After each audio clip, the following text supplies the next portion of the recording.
Hello, everybody, and welcome to tonight's episode of the Cataclysm of Hyrule campaign. Tonight marks our 11th session, and I am the creator and GM of the campaign, Puck Finn. For those joining us and returning, welcome back. For those of you joining us for the first time, welcome. Before we get into it tonight, we're going to go over some brief announcements, cover a couple points, do a recap, introduction, and then delve into the campaign. So, always first thing I always mention is our Discord server. The link to our Discord server can be found in our link tree, as well as all of our other links. Excuse me. Our Discord server is where we kind of run everything during the off times of the session. That our Discord server has a number of interesting channels. We have a number of chat channels. We have a artwork and meme channel. We have voting channels, and we have loot channels. If any of those interest you and you'd like to know more, check out our Discord link in our link tree.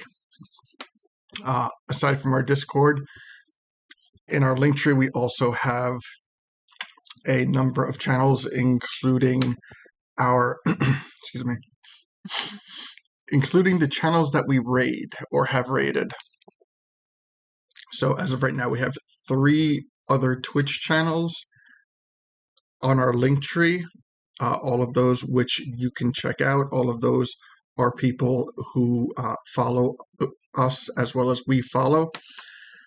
So if you have a Twitch channel and you would like to have us potentially raid you, all you have to do for that is follow us, and we will follow you back. And at the conclusion of our campaign chats and our campaign sessions and our chat sessions, we check to see if any of our mutual follows are broadcasting, and if they are, we raid one of those channels at random. So, yes.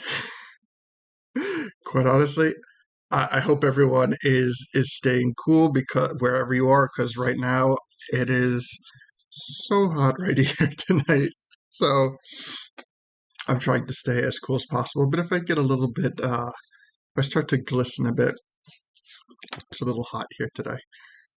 And I can't run the AC because then you won't be able to hear me because it's literally right there. But, so, without further ado, I'm going to, usually I spend a little bit more time going over our introductory links, things like that, but we tend to do that on our chat sessions, which we do on the weeks alternate to this. So, yeah, all in whole, I would definitely recommend, if you have the time and the interest, to check out our chat sessions. Because in our chat sessions, we talk about a number of things. We go through our links a little more thoroughly. We talk about, we do very thorough recaps. We have an open forum where people can talk about really anything that interests you, whether it has to do with the campaign, other tabletop operating systems. Right now, a hot topic across the board is Tears of the Kingdom, and that is great as long as, no spoilers are discussed. But yeah, those things tend to happen in our chat sessions, as well as a number of other things. So I definitely recommend you tuning into our alternate sessions, as well as our chat sessions are not recorded and uploaded to our YouTube video. So if you don't tune in, I believe Twitch takes it down after about a week, and then it's gone forever. But for those who have missed our campaign sessions, we have a YouTube channel. The link to our YouTube channel can be found on our link tree with our other links. I want to give a personal thank you to all of our subscribers.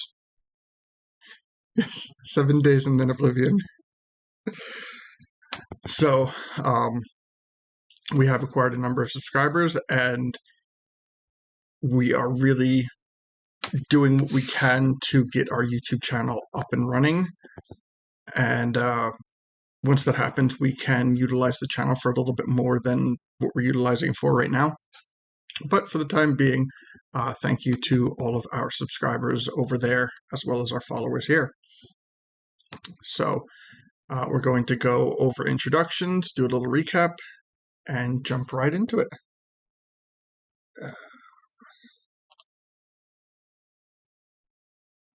Haha, we had some good weeks. Why are the Discord cams not working? Oh, I know why.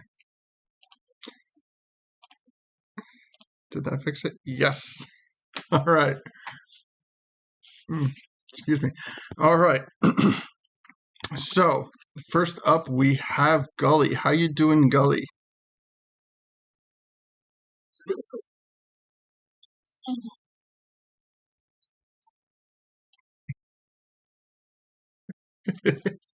Yes. Sometimes it seems that for every question that gets answered, multiple questions pop up. And I'm sure tonight will possibly be no different. So, welcome, Gully. Next, we have Deacon. How you doing, Deacon?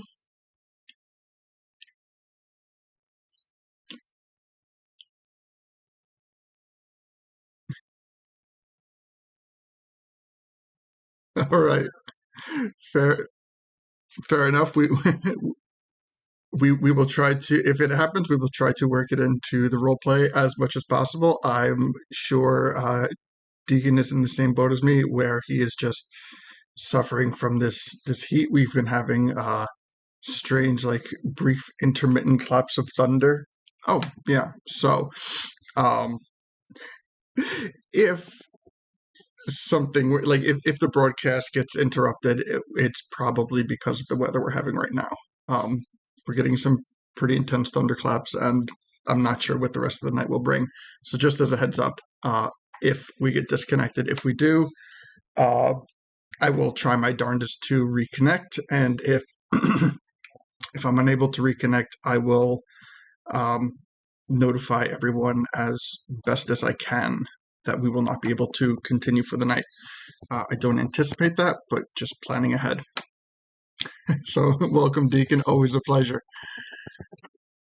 All right. And next we have Lido. How you doing, Lido?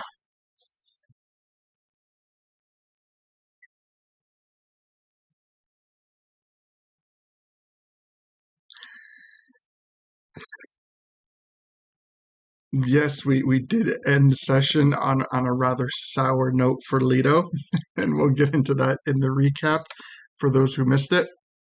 And that will also require some pre-campaign elaboration as to what it dealt with, because a lot of it dealt with Lido's player that he had played with in an original campaign. So whenever that happens, because as I said, for many people, whenever this campaign has been running in some form or another for a very long time with a number of groups, and many of these players that come from groups that have played, as well as ones that are freshly joining. But for the ones who have played, their characters have experiences from other campaigns with other players that are currently not with us. So whenever that happens, I do take a moment to kind of flush that out for the viewers and for any of the players who may not have been in that particular campaign. So yes, that will be a good part of our recap, and I look forward to reminding everybody how the last session ended. And of course, we have our newest member of the group, Afine. Welcome, Afine. Always a pleasure.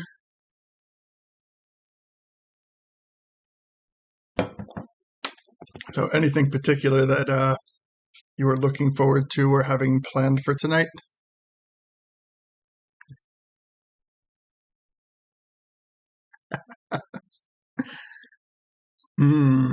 Silence is golden.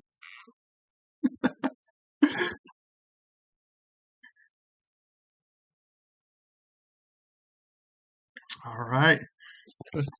Love to hear that. We will see if or what we can get to tonight as we progress into the campaign. So welcome, Afine, and welcome everybody, and welcome our viewers. So, last week's session, I'm sorry, the 10th episode from 2 weeks ago. Last week in our chat session, we went into great detail as to what went down in the session, but major bullet points for tonight. What we had was we had spent, that was a session where we really spent a lot of time with Crow, right? Yes. Okay, so I usually start off by talking about the thumbnail on our YouTube channel. So, for those who tuned in, the thumbnail of on our YouTube channel for episode 10 was the prisoner and former foreman and potential future mob boss, Anthony Fat Tony Bellucci. Whether it was as Anthony Bellucci or Fat Tony, he has made a sizable impact as a villainous character in our campaign. When Fat Tony was first introduced, the southern part of Hyruls Castle town was simply known as the slums, and it is where Fat Tony was operating as a sort of crime boss, running a number of businesses of ill repute, taking advantage of a band of Kokiri known as the Lost Boys. A few of them have made appearances thus far in the campaign. Most notably Theodore Buttress, known as Thudbutt, who is no longer with the campaign. And in the iteration where he was known as Anthony Bellucci, took place prior to that, where he was a foreman in charge of building up the southern part of town to attract tourism, really kind of help Hyruls Castle town out in that respect. However, he was found embezzling funds to pay for his sick mother's medical bills. Now, as noble as some may see that might not necessarily indicate that he was a good person by any means. And that was very much flushed out in our prologue. And Leto and Deacon, during the prologue, found evidence of this embezzlement and turned him over to the guards, which they very promptly imprisoned him. And that was the end of his story in the prologue. So during the campaign, they went to visit him because they were not quite sure that he had not escaped. And not only had he not escaped, but through a number of events which are a little bit on the darker side, so I'm not going to get into them in great detail because I don't want to start tonight's session off on that note. Anthony Bellucci is...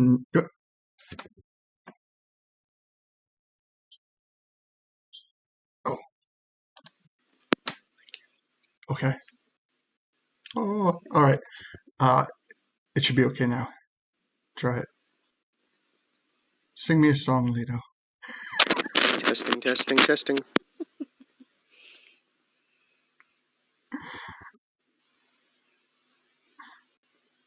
All right, awesome. First technical difficulty of the night. Actually, second one. Thank you, Fuzzy. So when they went to go see if Anthony Bellucci was still imprisoned, he was, and therefore I'm going to stop it there. But that is why Anthony Bellucci is the thumbnail to last week's episode. And you can definitely see that by checking out, our YouTube channel.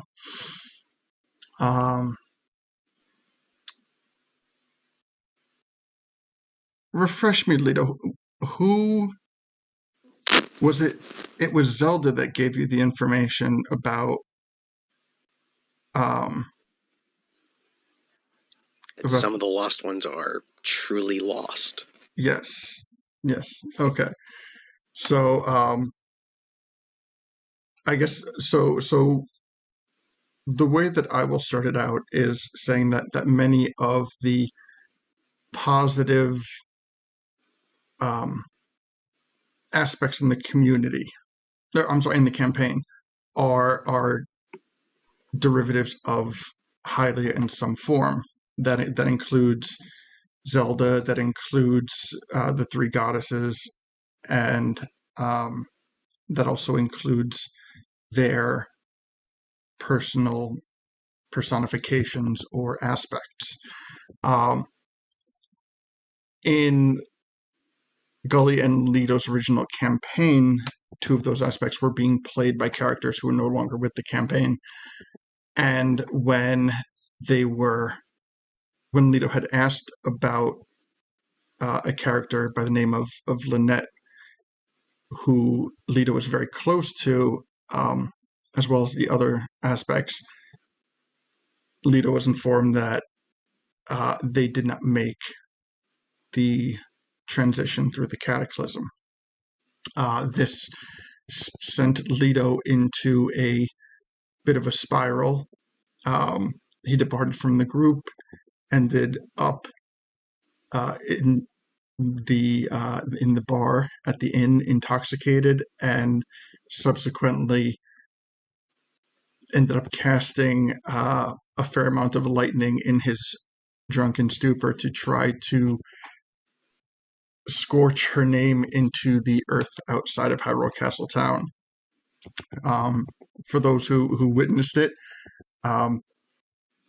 because of Leto's inebriated state, it did not come out too good. But that does not mean that it was not done with the utmost passion. So after that, Leto had passed out, and he was given into the custody of the party from the Hylian guards, as well as Cato, who had made a rare appearance in the altercation. And we ended the session with the party carrying Leto back to Cito's, where everyone had turned in for their long rest, as well as making sure that Leto was as comfortable as he could be for the remainder of the night. So, let's not forget. Yes. Gully wasn't there because he's reading his book. That's right. Gully is working diligently on his book, but he's doing it at Cito. So when everyone returned with Leto in tow, that is where Gully became reunited with the group. In fact, the group had heard the thunder, and Gully had opted not to investigate because he was so enveloped in his studies. In fact, I think he's, to my immediate recollection, I believe he's almost or more than halfway done with the book, right, Gully? I think I am just a little over. Let me do a quick check. Where did my sheet go? Where did you go? Come back, sheet. 25 out of 20, or 48 hours. Okay, yeah. Just a over little over. Just barely over. All right, so that's not bad. I believe it's about 2 days that you've had the book, and you're over 50% done. So awesome. And Deacon, is there anything in particular about What was that? Is that math correct? maybe I think we may have messed up the calculation somewhere. I know you did extra reading at the end of the session. Oh, I think I pushed forward. Yeah, okay, never mind. You Because I pushed for wanted an to push extra forward 3 through hours. exhaustion. Yeah. Yeah. Okay, yeah. I was like, man, that math is a little off. yeah. For those sessions, it is a weird roundabout number. But yeah, you dedicated yourself hard to it in the last session, and it is paying off nicely. And what about you, Deacon? Is there anything in particular that sticks out from the last session that you think is worth mentioning? Well, let's see. Oh, hang on. Oh, whoops. I gotta fix the. I got a default chat issue over here. Sorry about that. Okay, it is fixed. So yeah. Sorry. Let's see. If I had to go with one thing that really sticks out from last session, it would probably be Qyburn's still at large. Qyburn is still at large, and so yes, worth mentioning. So Qyburn. I'm sorry. Oh no, I was just gonna say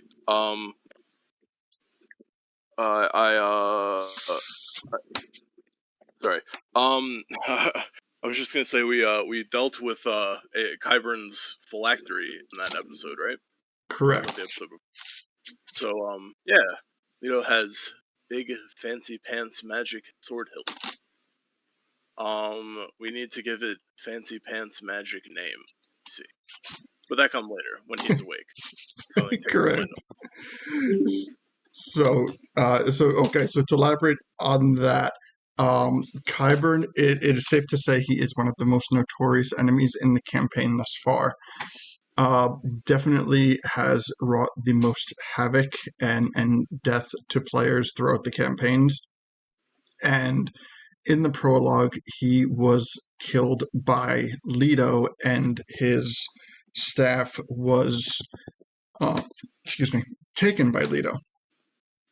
And the staff had an ability to read minds, which was utilized, I think, a number of times. But when they had come across Crow had explained to the party how the phylacteries work. And in prior iterations of the campaign, the phylacteries were simply vials of blood. And without going into how that played into non-broadcasted campaigns, I will leave it at that. Also because I've mentioned it a number of times in prior broadcasts. But what was new to this was that Leto has the hilt of what was initially believed to be the Master Sword. And Crow, for one, divulged to him that no, that is not the Master Sword. And therefore the Master Sword the Master Sword is typically broken into 3 points: the tip, the blade, and the hilt. So the tip and the blade are currently in the church in Hyrule Castle Town, or outside of Hyrule Castle Town. And the handle of that blade was stolen by the Yiga during the prologue. So Leto has this hilt that we don't have full information on. But Leto was able to use the handle of the blade to very easily smash and destroy Qyburn's staff, which was his phylactery. After that, Leto put the sword back into his bag of holding, and we have not seen it since. not that there was a large amount of time between then and when it ended, but Leto is still in possession of the hilt of the blade, and Qyburn's staff / phylactery is now currently destroyed. However, I would like to point out, without admitting anything, that a number of years have technically gone by since Qyburn was destroyed, and then his phylactery was destroyed. And I will simply leave it at that. So as Deacon said, the one of the notable moments of last week's session was Qyburn still at large. So, and of course, Afine, is there anything from last week's session that stuck out for you? Zelda is terrifying, and Crow. We need to give Crow more reasons to smile. Yes. So, I have alluded to a number of times that the Hylians are maybe not as noble as they make themselves out to be, or as the public perceives them to be.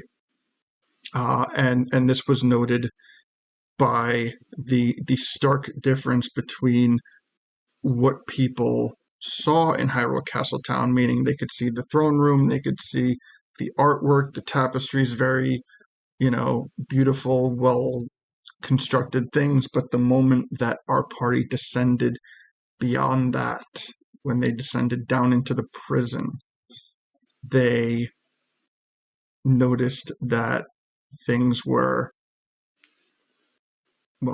scary, as Afine puts it. That is what I will describe, that the conditions that the prisoners were kept in would surely be considered to be nothing short of a war crime had they been found in a different situation.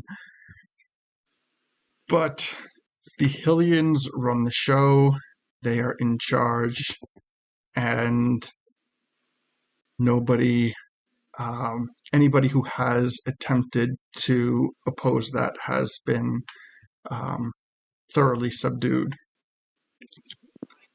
Most notably the Sheikah. If I may chime in, anyone who mess with Zelda mess with God, as we learned out today, as we found out. So, yes, there is. Very true. And the second part of Afine's note is that Link needs to smile more, and yes, that is. Reasons to smile. What's that? We need to give him more reasons to smile. Yes, you need to give him more reasons to smile. So in the session we had spent a good bit of time getting to know Crow, or as many of the residents know him by title as Link. And so Link has endured and fulfilled his prophecy, being told that was a means to an end. And now the kingdom finds itself once again trying to prevent the exact thing that he was told that he would have prevented. So Crow is in a very bad way. We have started to kind of establish his mindset and how growing up with a prophetic destiny has affected him.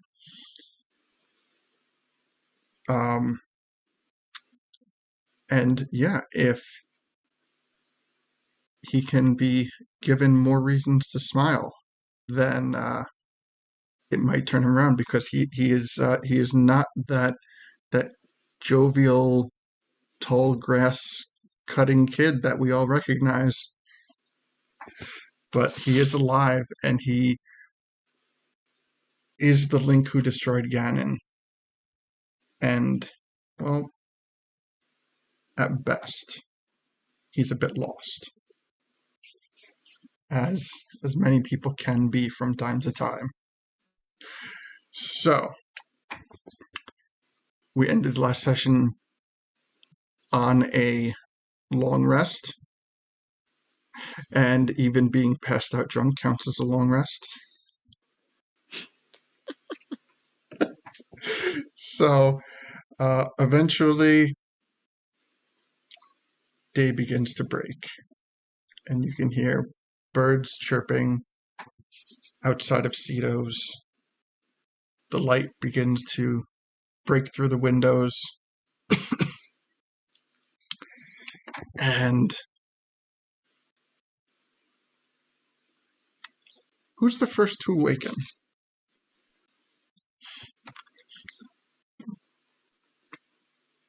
I think it's safe to say that Lito's going to be the last.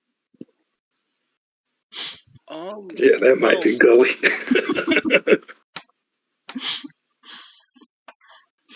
So Gully, having the most uninterrupted night, enjoying his reading, and not having to deal with guards and lightning and more guards. You have a restful night. What are your first thoughts as you awaken?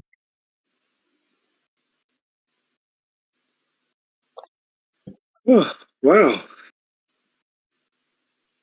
I think I want to read some more, but before I do that, let's see what the plan is for the day. Where is everyone? You can see a fiend asleep in a formerly unoccupied bed next to you.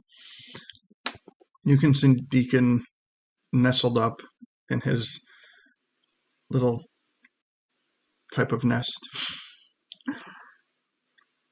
And you can hear this just atrocious snoring coming from down below, which you would fairly assume would be Leto. Oh, wow. Lito's still sleeping? He's never sleeping this time of morning.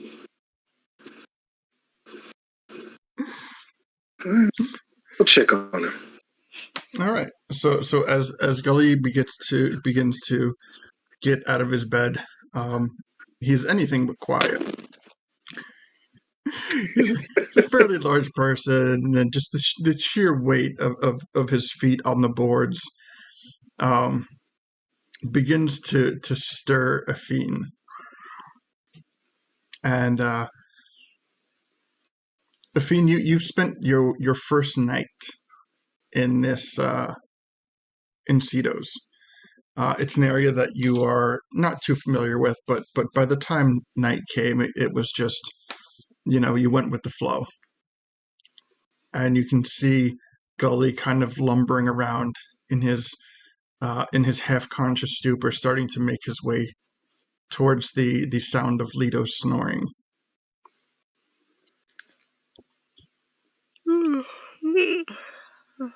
Morning, Gully. Morning. Yeah, how can you? I don't know if it was my steps or if it's that snoring that woke you up. But goodness gracious, he is really calling him home. Yeah, but I think we can give him a pass this morning for it. Oh, really? Why? What happened? What did I miss? Sorry, last night he got a little intoxicated. Leto? Really? Oh, he did. Yeah. Okay, that's kind of understandable. All right. Okay. Well, yeah. What? I won't bug him. I'll leave him alone. I'll let him sleep some more. Thank you. Yeah.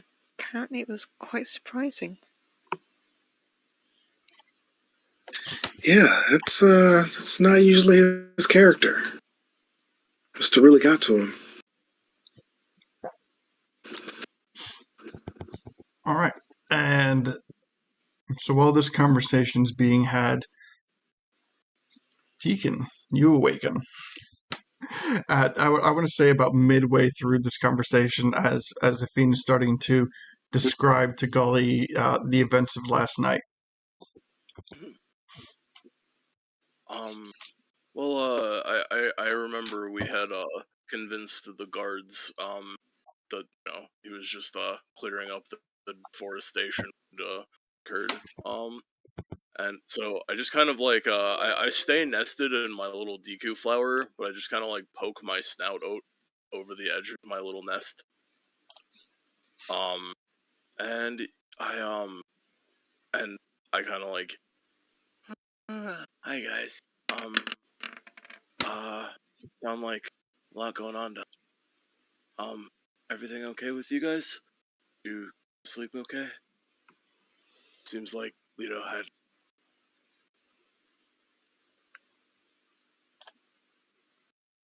Yeah, it's restful sleep.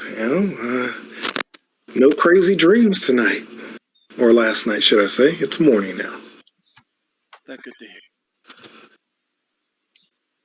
It was quite peaceful. How's your sleep? Me doing. Just it very nice. Me definitely owe Lito one getting a Iku flower. Much better to sleep in than just plain dirt. People think all dirt is the same, but that's not true. Some dirt tastes better than.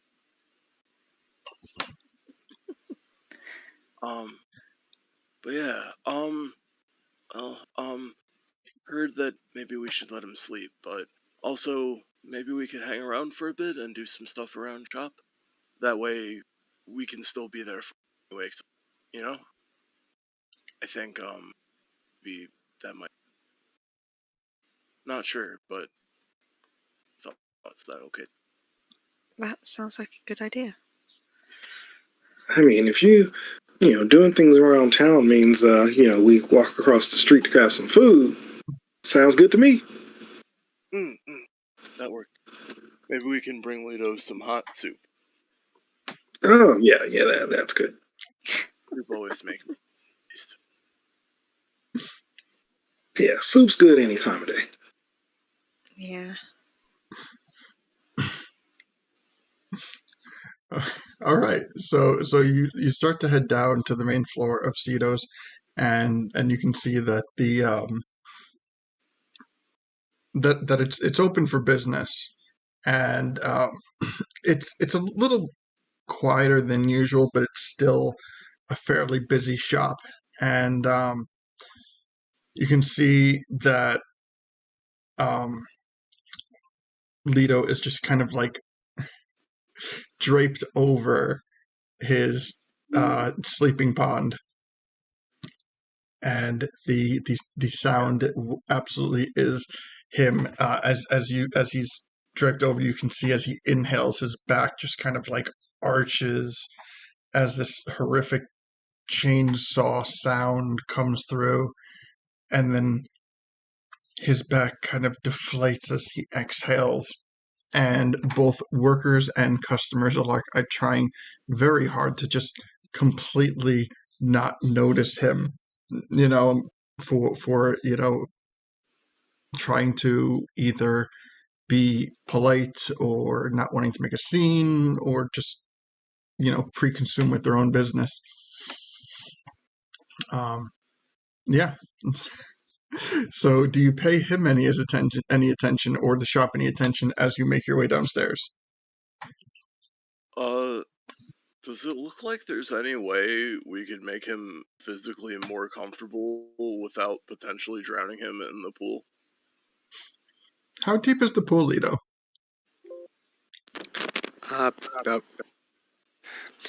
on the outskirts, it's about 6 feet, and then it goes up to about 2. So enough that he would be able to actually lay underneath the water. Okay. Since he can breathe underwater. Gotcha. I That was going to be the next question I asked. Sorry.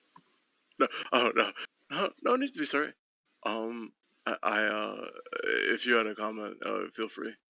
I could totally see Deku not even thinking, oh yeah, they could breathe underwater. Forgets fish thing sometimes.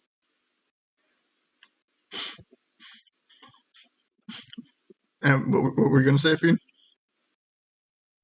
No, I was just going to say, I'm pretty sure Lido can breathe underwater because I can also breathe underwater. So I would say Right?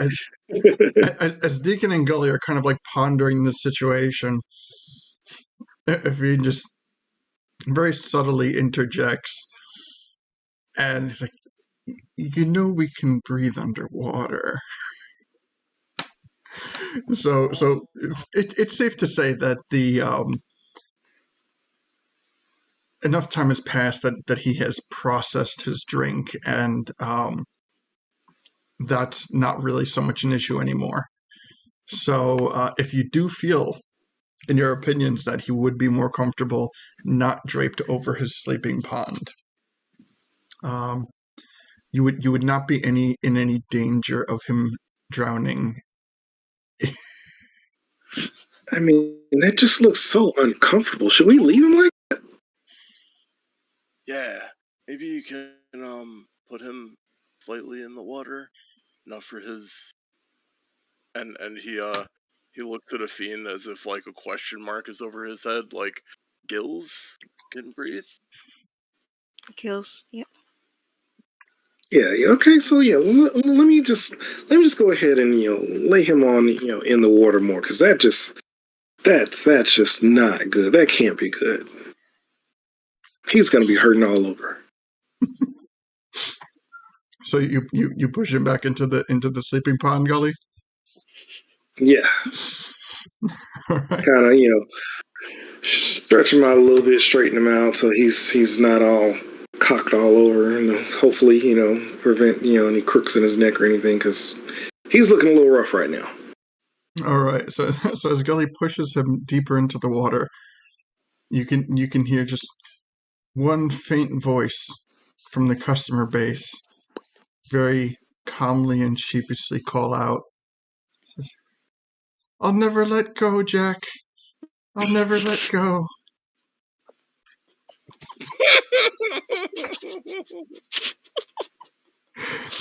And as nobody in the shop gets the joke, yeah, you did, but as nobody gets the joke, they just kind of sheepishly turn and walk out of the shop empty-handed, just thoroughly from embarrassment.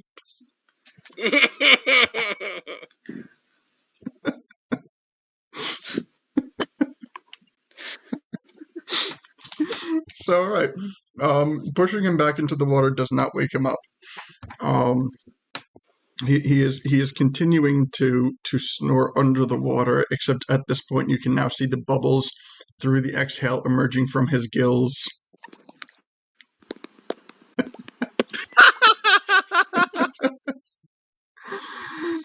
And all right, so you are free to grab some breakfast.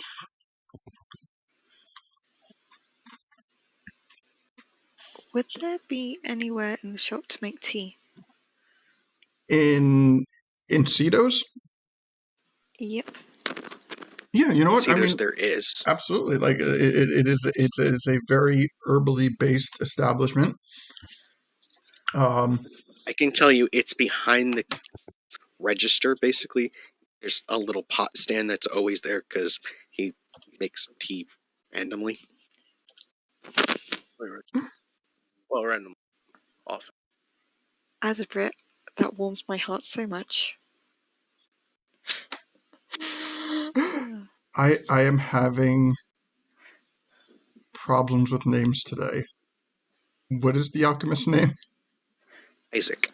Isaac. Yes. Okay. There's also Cleo in the store.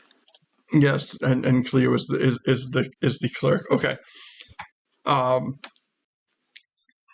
So I would say as you begin to like search through the various drawers, it catches Isaac's attention because he is very possessive of his reagents. And after going through maybe the second or third drawer, he calls out to you, and he goes, "Hey, what are you looking for?" Oh, sorry, I was just looking for the ingredients, a theme list of several which are good for nausea and headaches. Trying to make a tea blend? Oh,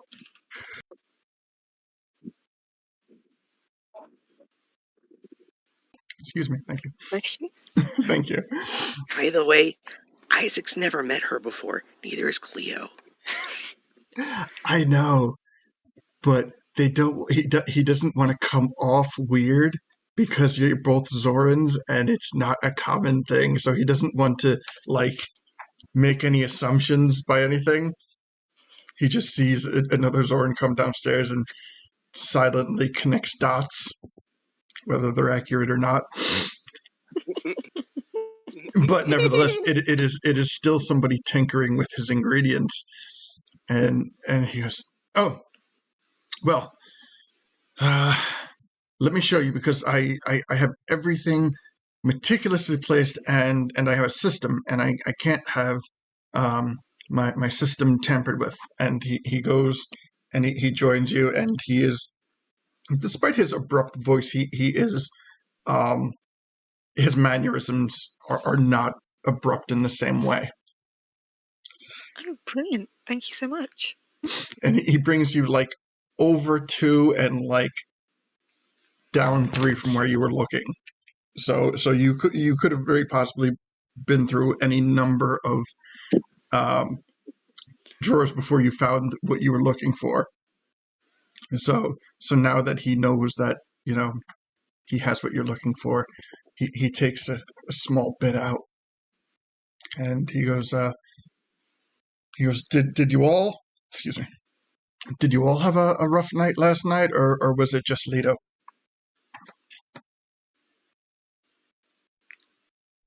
Oh, just Lita. Okay, so he takes some of the tea ingredients and puts them back, assuming that he was going to be brewing a bigger pot. And he goes, well, I mean, I can take care of this if you guys have business. I can brew a pot, and it'll be ready when he wakes up, or whenever he's woken up. Thank you. That would be perfect. All right. You know what? Can I have a little bit as well? He now grabs a little bit more and just drops it into his into a little pot. He goes, all right. Let's be ready in a couple of minutes. Don't go far. So a little bit. Okay, I'll just wait right here. All right. So a little bit of time passes, and he takes it, and he from his bowl, and he puts the tea leaves into separate kind of porcelain type cups, and he pours the water on top of the loose tea leaves. And after about 2-3 minutes, he strains them out, and he has 2 nice cups of nausea-preventing tea.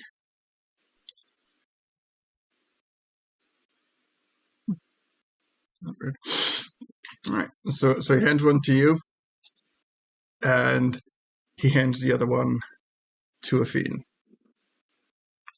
And he goes,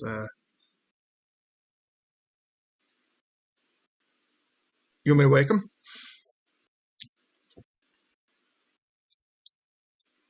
Thank you. I think it's best if we let him sleep.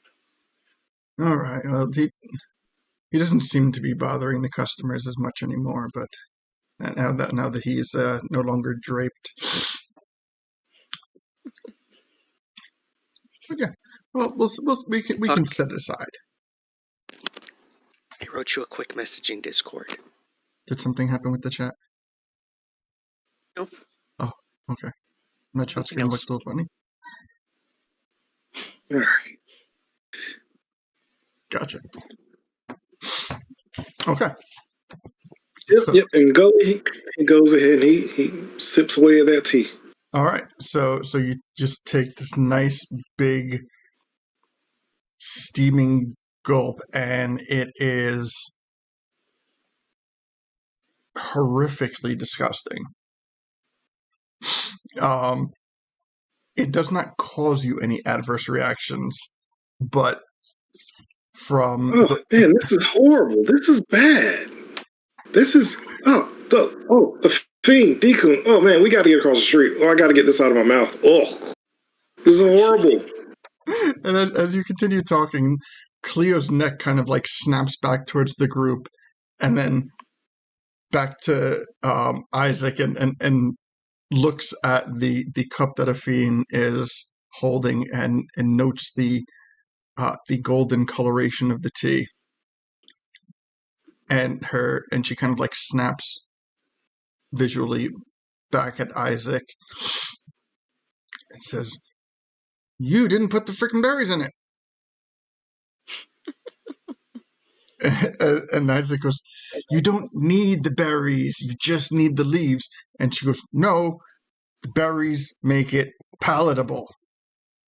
You gotta put the berries in it."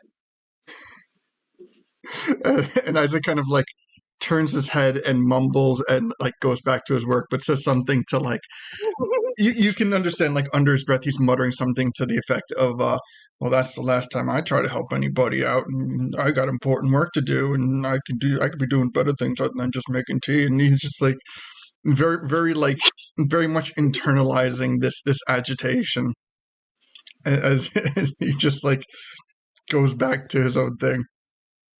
And Cleo comes over and gently takes the cup from Afine, and takes the either empty or nearly empty cup from Gully. Says, "I'm terribly sorry, but Isaac is just completely, he has a very clinical brain, and he doesn't think very clearly pertaining to other things. I will brew Lido another tea when he wakes up, and I will make sure that it is much more palatable than the one that you have endured, Sir Gully." Well, I mean, Leto kind of thinks the same way, so he might actually like this one just as it is. She goes, "There's no need to be nice. I understand what Isaac has done, and I will make it right." And in fact, she kind of like turns into like one of the drawers and pulls out almost like this berry jerky looking thing, and she says, if you chew on this, it will cleanse your palate a little bit." Well, you're so kind. Thank you. No trouble. It's what I'm here for. Yeah, right about the time he goes to, take a bite on this jerky or whatever it is, you loudly hear his stomach growl. You know what? Yeah, I'm gonna go ahead and chew on this as we head on over. Guys, food ready? I think they've got Lido covered. I wave both of them, making sure to include Isaac, and I say, "Thank you, Cleo, and thank you, Isaac, for your help. We're glad we have you." His mumbling just periodically gets louder as it just starts to then subside. He has his face in his work, and he doesn't so much as look up. Give me an insight check. Okay.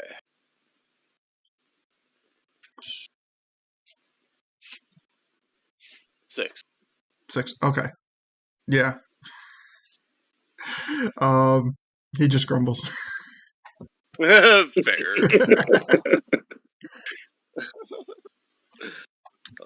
All right. So you start to make your way over to the inn or to the soup shack.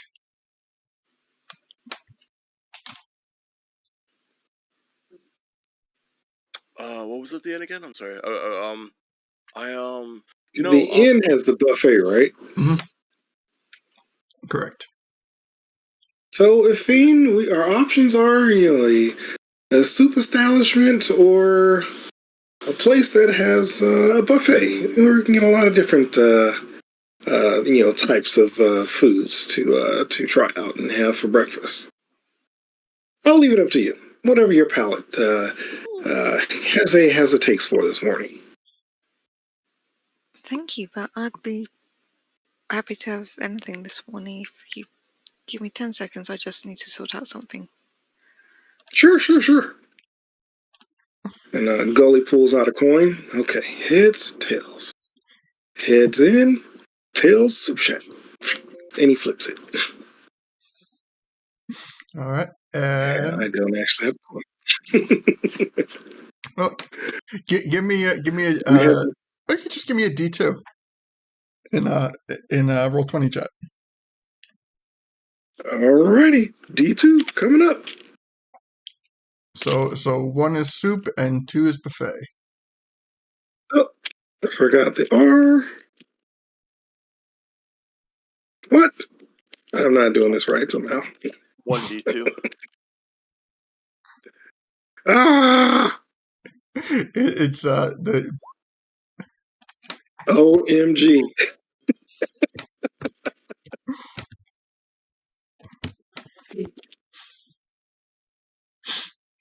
Oh gosh. there you go slash Come R. on.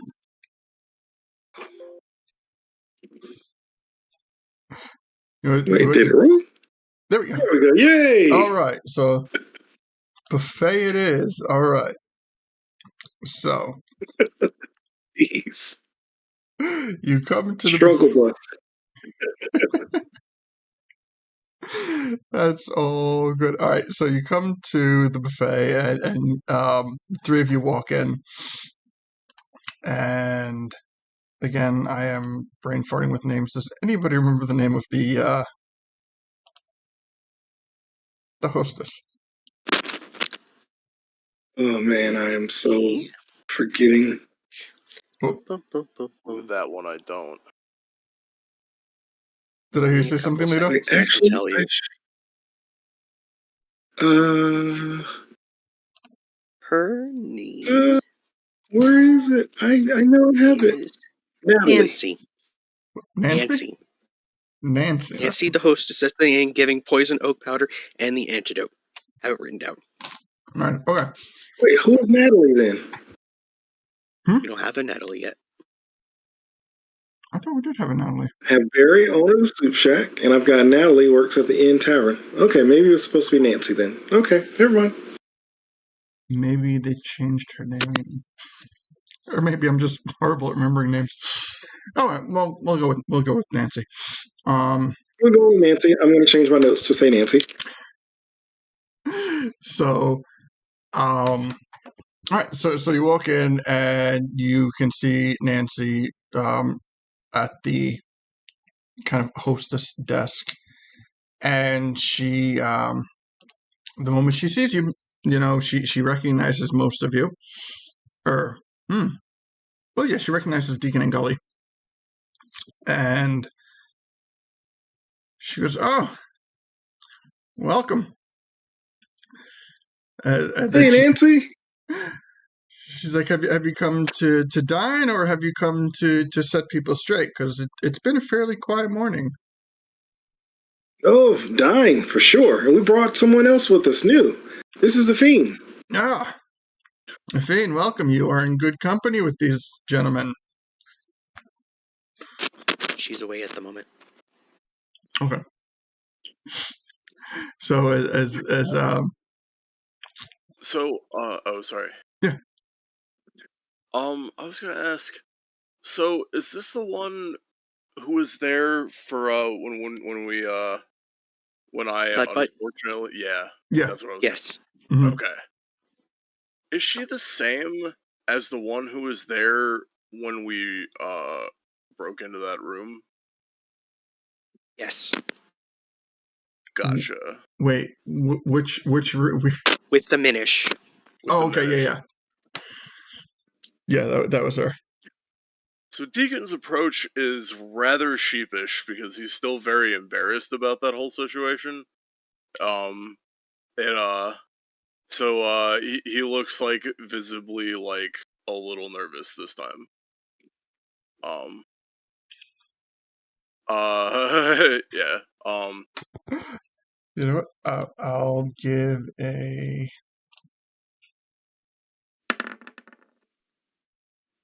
Yeah, I would say that she doesn't pick up on it. Okay, cool. Just making sure. But yeah, he kind of waves. And he's like, well, glad to hear nobody bothered this time. Is there any other way? Yeah, like, how have things been in general? We haven't been in town for a while, so has anybody been giving you trouble in general? I mean, no more than usual, I guess. You get the occasional person who, you know, gets a little rowdy, but it's nothing that, we can't handle here. Okay. Um, does it seem like she harbors any bother of what we did, if you know what I mean? No, Like, she is showing nothing but pleasantries. nice, just making sure. Okay. Um, okay. Do you want to insight So, check it? yes. Uh, can I roll for that? Yeah. 17. 17. It's hard to tell what is going on, like, behind her. You can tell that she definitely has like a professional facade on. Um, Mm, but it's difficult to tell if what's going on behind that. So got there is a possibility that she might be keeping a very close eye on you. That there's a possibility that there she's just focusing on other people, or it could be something where um being that happened for long enough ago that it's just not that important to her. Um, but either way, Fair enough. she is definitely putting on a professional persona. Gotcha. Okay, cool.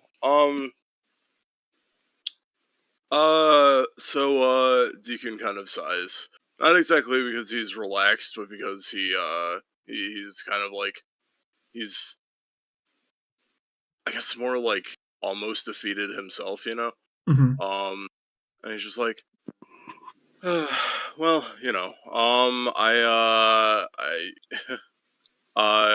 he kind of shakes his head and laughs a bit, and he goes, yeah, I know this place. Wait, I'm sorry. Can you remind me of what she actually said to respond to my question? How things have been lately? Oh, she About she she gave like a very kind of run of the mill boilerplate answer. She says, well, we have the occasional stir up, but nothing out of the ordinary. Nothing that they couldn't handle. gotcha. Okay, sorry. So I chime in with a sigh and just chimes in with a you know,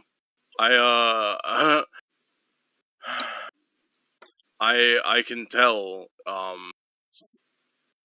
you know what? Yeah. He's gonna go with the I guess I shouldn't be surprised you recognize us. You're sorry. Guess me shouldn't be surprised you recognize us. Kind words at first were very nice to our new compatriot. I know you probably consider us trouble on some level yourself, and can't blame you for that. I me wish we could explain the situation in more detail, but I hope you know. I guess it's just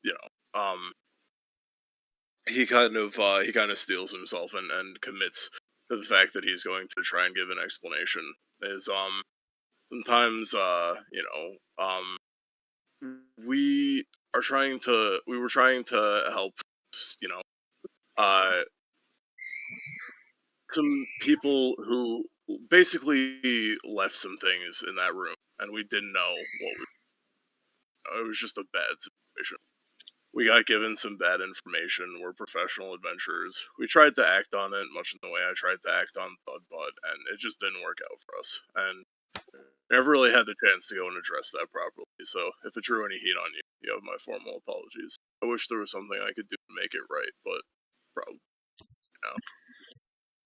no. And without breaking character, she looks at you and she goes, "My, what a clever imagination you have.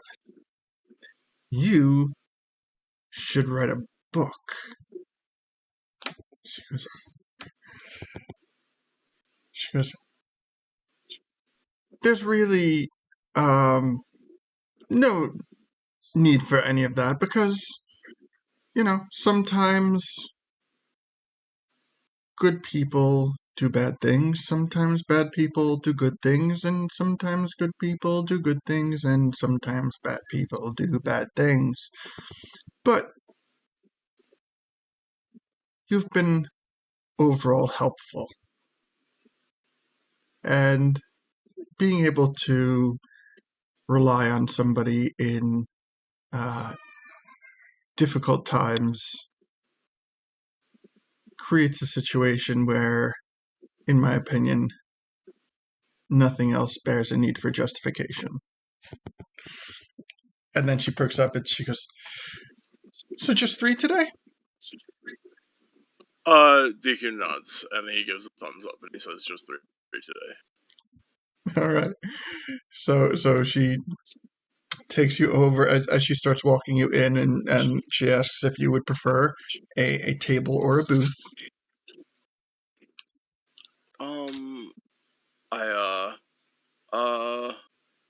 I always like a booth. Squishier seats are always. All right. Well, so at this time, for the few times that you've come and entertained at the buffet, this is probably the quietest time that you've ever come. That there's a number of empty booths and tables. The food is very aromatic and smells nice. However, as you kind of walk past it on your way to the booth, you note that certain things look a little bit dry. Not to say that they look bad in any way, but you just kind of take a mental note to realize that that's an indication of just kind of how slow things are in this particular day. So maybe avoid the maybe avoid the French toast. It might be a little tough.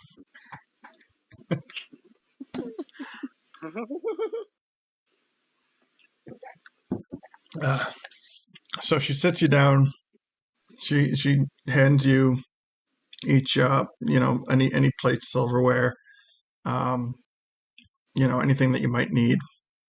It says, "Well, whenever you're ready, feel free to help yourself, as I'm sure you know the drill.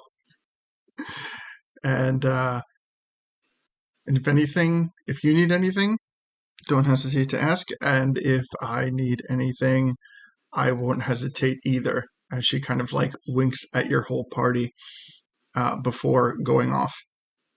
And I would say, since Afine was not privy to the last time they were here, that no, it's not free. You have to pay on the way out or when you're finished.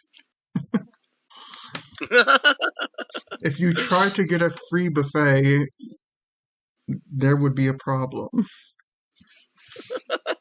But nice try. Nice try, person who's not even there. So, yeah. So I would say, like, again, this altercation was thoroughly confusing to Afine since she was not privy to the last time you guys were here. Probably doesn't help that characteristic business scrub paranoia was like visibly flaring up until that last line that she gave. Mm-hmm. Yeah. So as you notice her apparent confusion, who chimes in to satisfy that for her?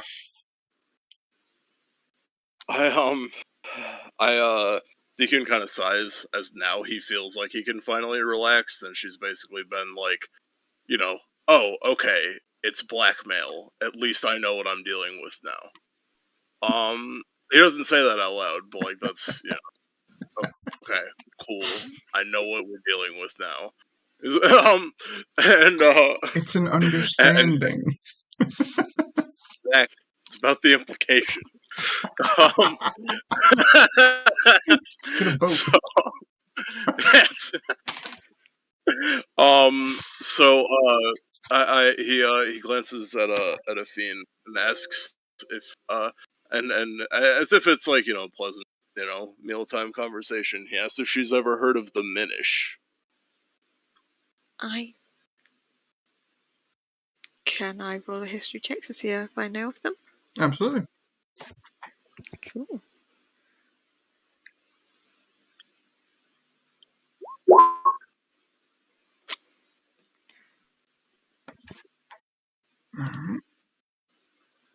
And a 13. Okay, so you have heard of the Minish, but given your recent comparisons with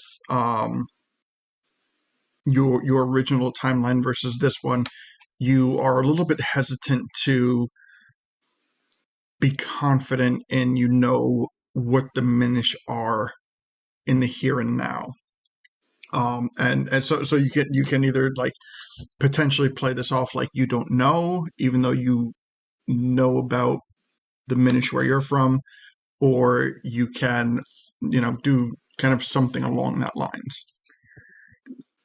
Okay. I believe I've read a few legends about them a while ago, but Well, are they like Ganondorf? I might get them completely wrong. I'm not sure. Well, I'll tell you what they are at least here, in that way. So Minish, he holds two of his fingers like a really small distance apart, and he holds them like up to his eye, and he says, "Very small people. Um, we met some because of the Rito alchemist, who well, we met some in the wild, but then they were explained who they are by the Rito alchemist when we met him a long time ago. And in short, not just because they're tiny, also because they're trying to, they basically very small little nature type creatures.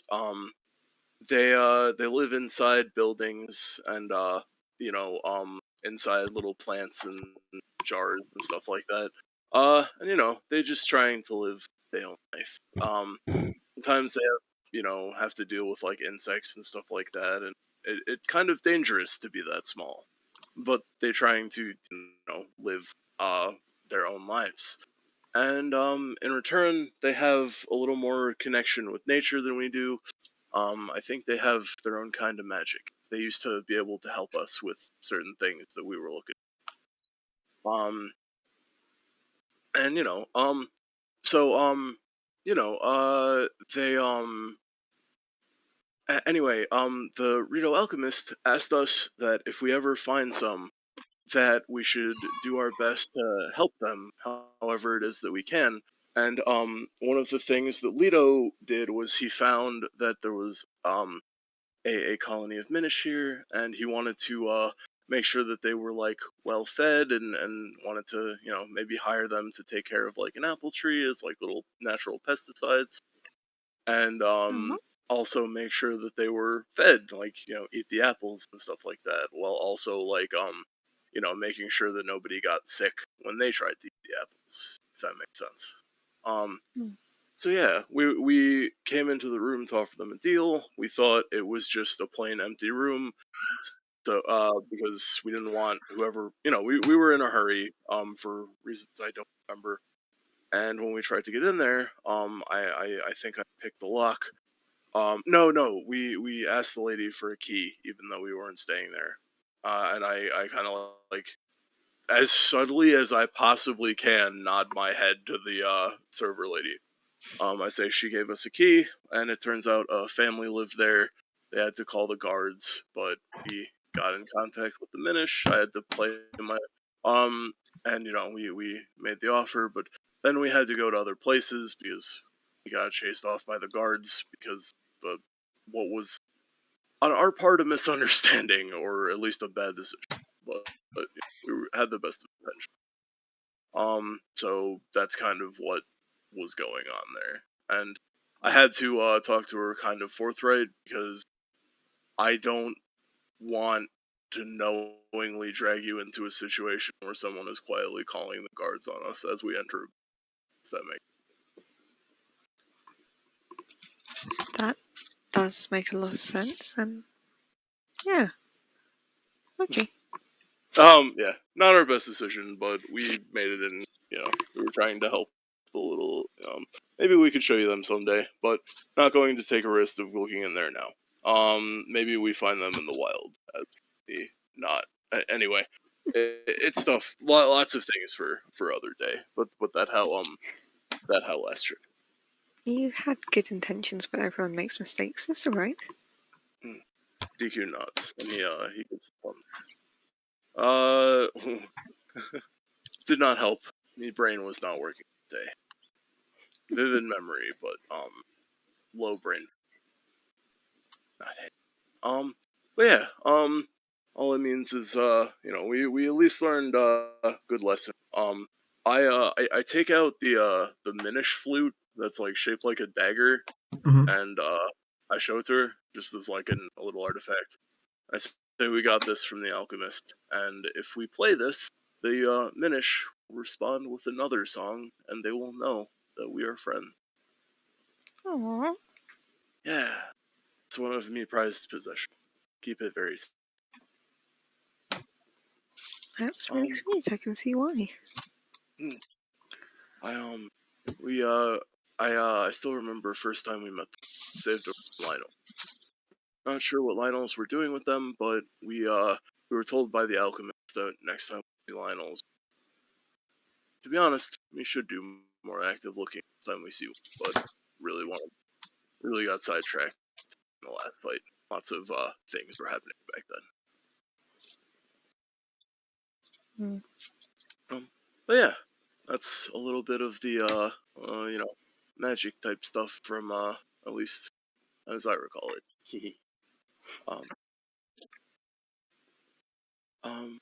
Yeah. So I have looked at the menu in the meantime, like kind of casually, and marked off completely random things as if I could read what they are. Yeah. And then wait, no, we're at a buffet. I was literally just drawing on the table. Imagine it's like the paper placemats with the crayons.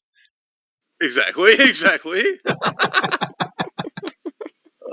I have like drawn a picture of the Minish and everything. So I have to ask, while this is going on, Gully, what is going through your head? Absolutely nothing but the different tastes of food because he is eating.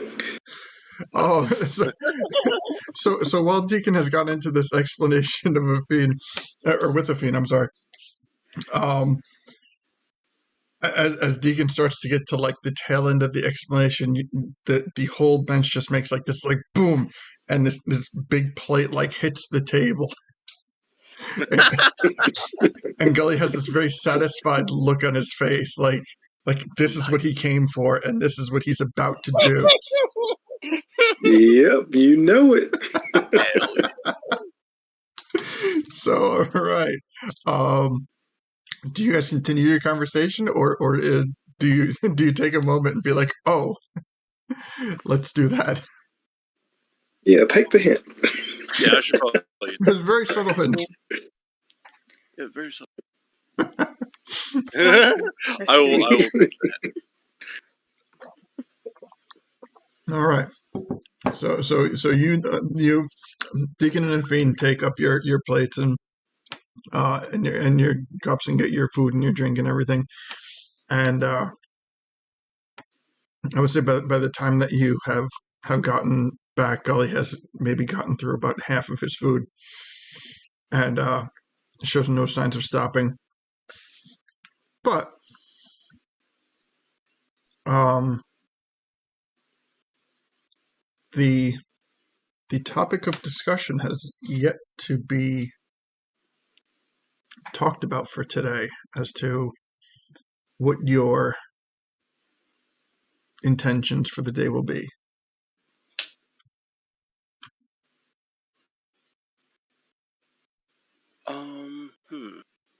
That excellent question, to be honest.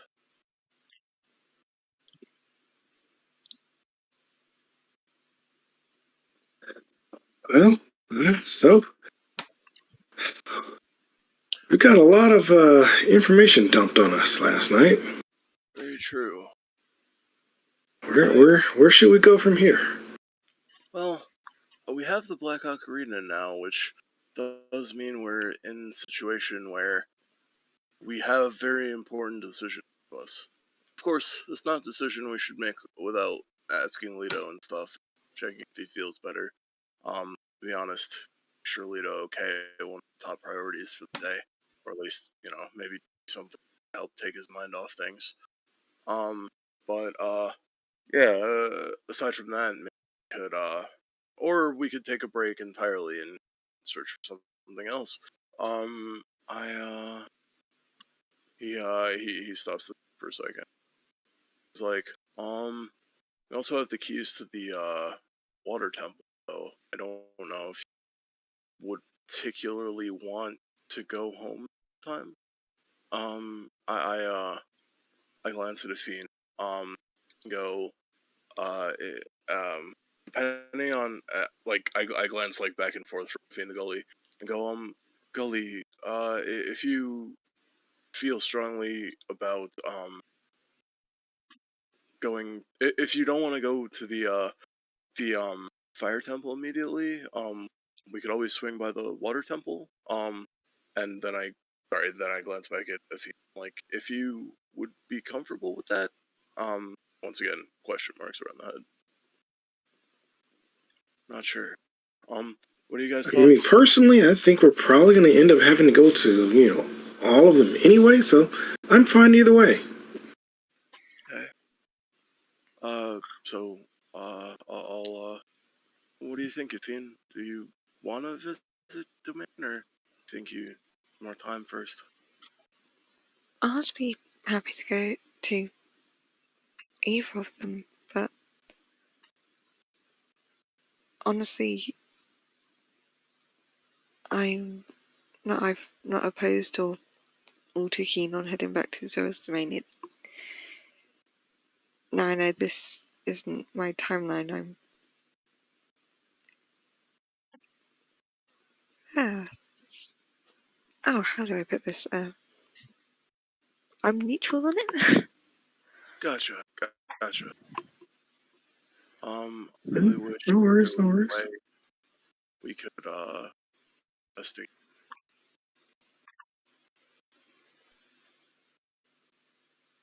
Well, technically, this isn't any of our timelines, right?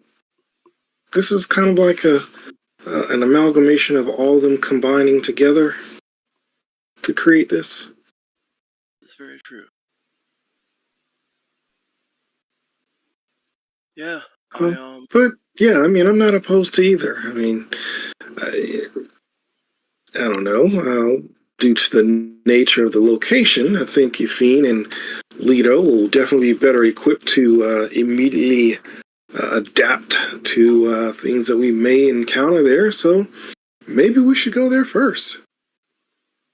makes sense. Yeah, maybe Leto would do well if he got a glimpse of town at a time like this. Imagine, I don't know exactly how much I remember, but he did have a chance to change things. We were still floating around. So maybe that would be good for. Maybe we should go pitch that to him when he wakes up. Little vacation back home for a little bit. See if he wants to do the temple or not. Maybe just. I'm good with that. It sounds like an excellent plan. Do you recommend to him? All right. So we want to. Oh, I'm sorry. Continue. I was just gonna ask as a final question. What should we bring back to him?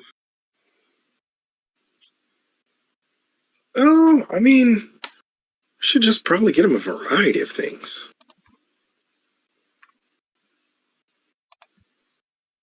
Not the egg. Egg wasn't.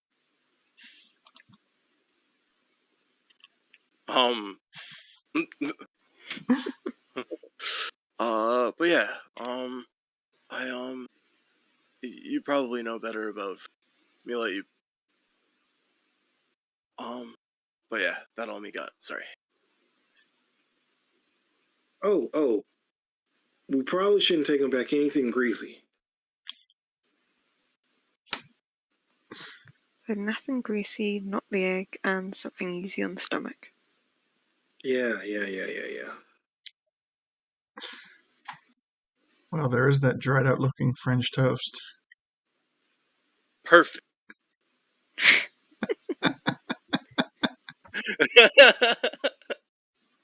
I'm sure once it's soaked in syrup or cream, it'll be fine. Yeah. Excellent. All right, so you finish up your meals, you go up and you grab a little to-go thing, and you pack it with some French toast, a little bit of packets of butter. You snag a little bit of creamers from the coffee station just in case, like whatever you can really kind of think that might kind of help this go down a little bit easier without kind of creating that heavy belly bomby type food. And Right. and then you settle up with the hostess.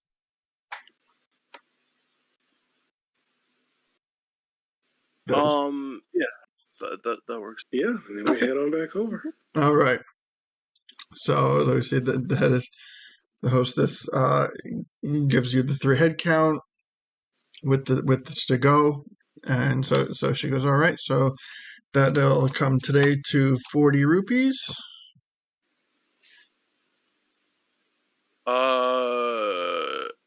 You know what? I'm gonna make it an orange, and I'm going to very casually, leave. So that's a tip or a bribe? Yes. Yes. All right. So as you have a nice day is what that is. It's a brip, a bribe and a tip. Perfect. So she so you toss the orange rupee to her, and she tosses you in a very affirming, acknowledging head nod, and perfect. And you make your we way. Have understanding excellence. Yes, you have come to a positive understanding. So as you make your way back to Cito's, Leto is currently awake, and he's kind of like sipping on the tea that Chloe gave him, while in his sleep pond you notice that he has crafted this very pretty bush type structure, and it has petals that are like red and blue, purple, orange, white, just a very colorful bush. And as you look at it, you can notice that like what's happening is he crafts it, and then it blooms very nicely, and then the colors subside to a to like a bluish black as they start to like close up like from the bloom, and then he does it again and opens it up again, and it starts to kind of unbloom back in itself. And this happens a number of times in a very short span of moments. So you walk in with his food.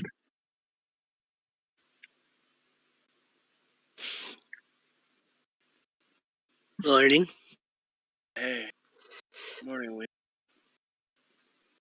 Good morning. We got you.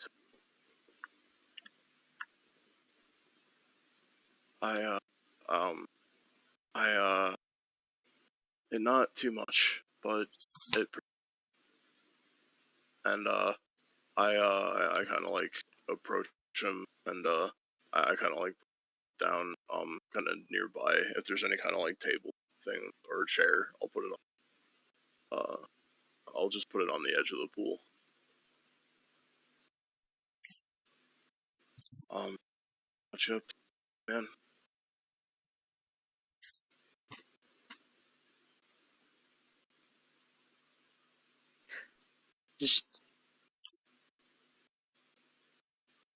Just thinking.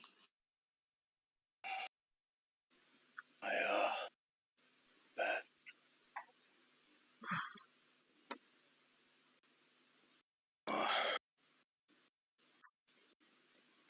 You realize, Deacon, everything we've done to better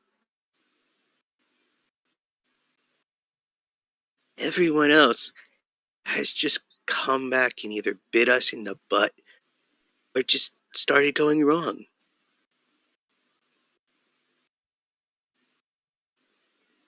Deacon, he nods slowly, kind of looks down at his hands, and then he looks back. He says, "I know, really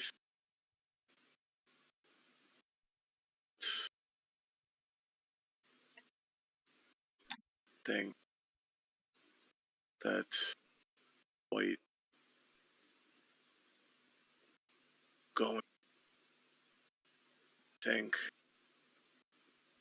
just still help, but right now it's time us to be focused on us. Let so. Oh wait, sorry, I don't know if I'm being picked up. Dude, yeah. I think maybe it's time to let the world self out for a bit. Focus on us and focus right now. I think. I'm sorry.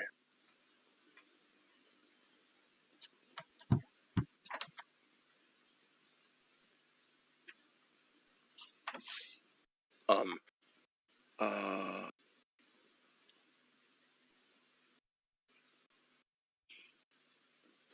Sorry. Turning my mic up as best I can.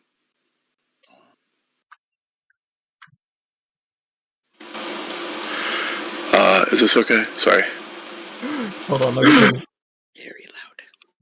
Sorry. Okay, try it again. Hello? Sorry. I had you all the way up. I think that might do it. Okay, sorry. So, did you guys hear any of what I said? I'm sorry. Kind of. Okay, so I'm gonna start from the beginning, if that's okay. Yeah. I say, listen, Lito, I know it seems like that right now. I know the world's in a precarious place, but right now, I know so are you, and so are we. So, regardless of what we've done to help the world, we know that our intentions were pure, and we know that we still have the power to make things better if we want to. But, like, right now, I think it's time. You've done a lot of good things. You've really put your neck out to help a lot of people. And I think we all appreciate that. I know they do. I know I do. You've done a lot for me. But what happened is so much worse than what you deserve for such a good person, So I want you to maybe not focus on the... No. It's fine. And Lito will get up and just walk across through the water, and you'll see the nice little bush behind him just wither and die. And he'll walk up to Cleo and thank you for the tea, and pat her on the head, and start walking upstairs.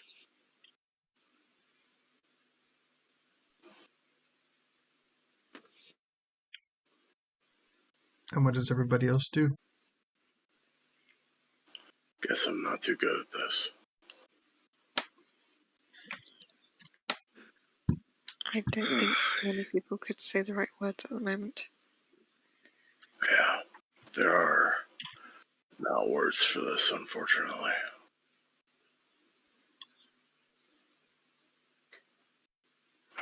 Lito's gonna pop his head back down and just go, Zop, I need you for a moment.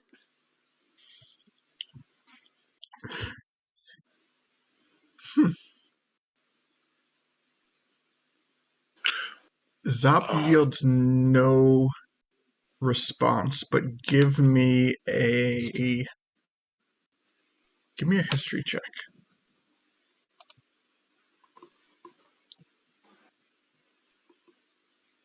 I'm going to guide myself.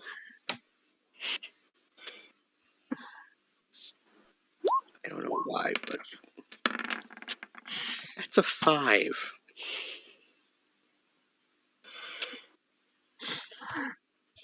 You know what?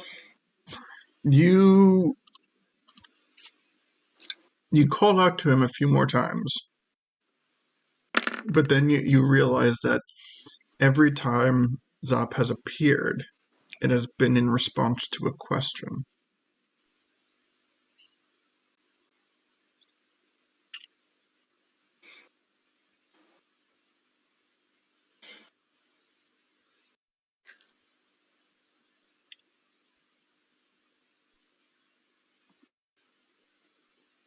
How to word this?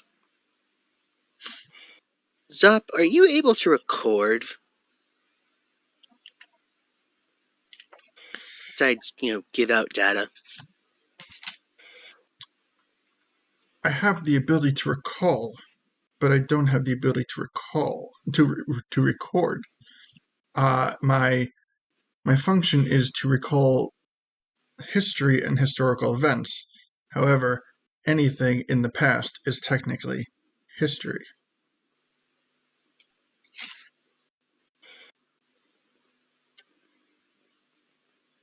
Okay.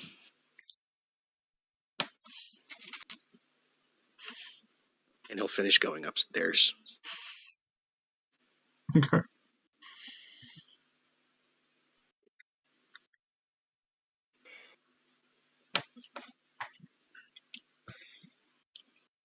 So,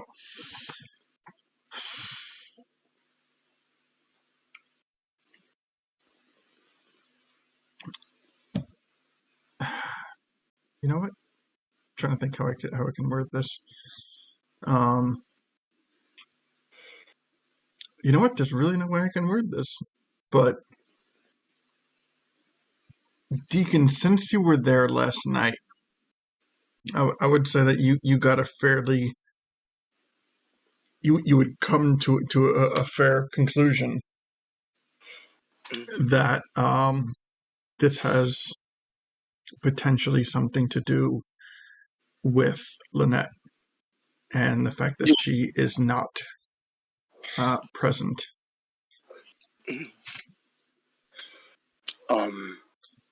Yeah,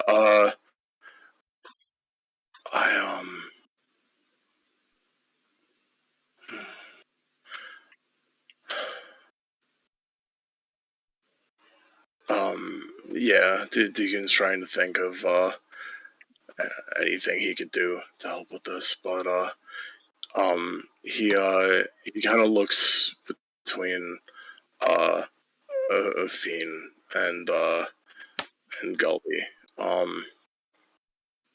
and he says, he he was really devoted, you know.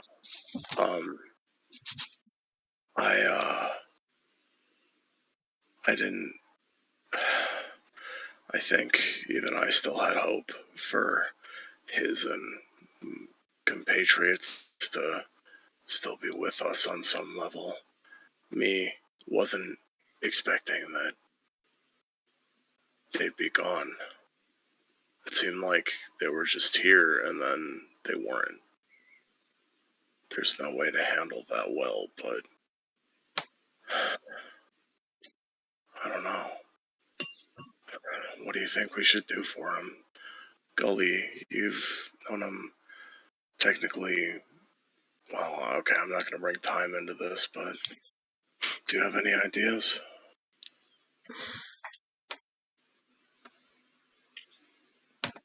Honestly, this one kind of has me stumped. On one hand, I want to, try and be there for him and strengthen him and give him some kind of words to uplift his spirits. But this is a hard situation. I mean, at least I am still getting glimpses of potential hope for my beloved, but I mean I can't say the same for Leto in this moment, unfortunately. All hope has been dashed for him.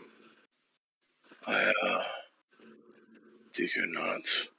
I remember losing my dad, and that was hard, but this really must be something else. They were, man, I just, maybe,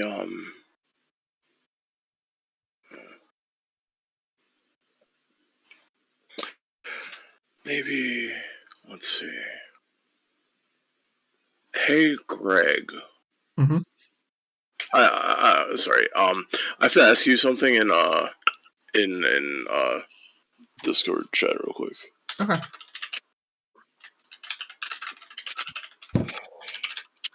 Do you think if we, kind of, got him to head on to the temple, that would kind of help his mood, his situation? Well, try and, get him focused on something else? What I was trying to get at for him was, I think he's a little too worried about trying to help everybody else, and he feels like that hasn't paid off.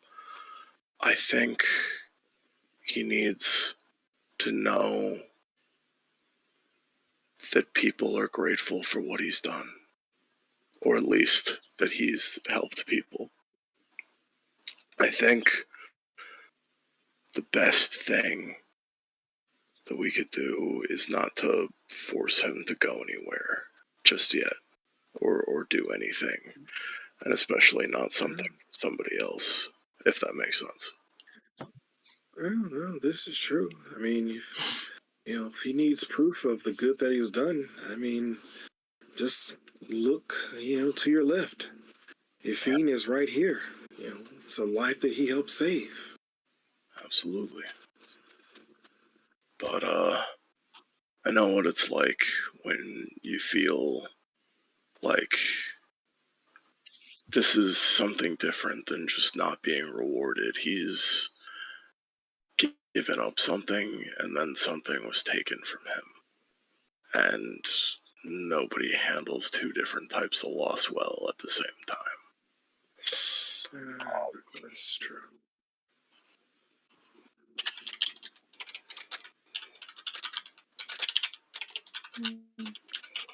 So what should we do? Should we go upstairs? Do we give him space? At this point, Cleo interjects into the conversation, and she says, it may not be my place, and I might not fully understand what you're talking about, but from personal experience, whenever I'm missing somebody, I find what helps is to go to some place where there was a good memory with that person. Hmm. Hmm.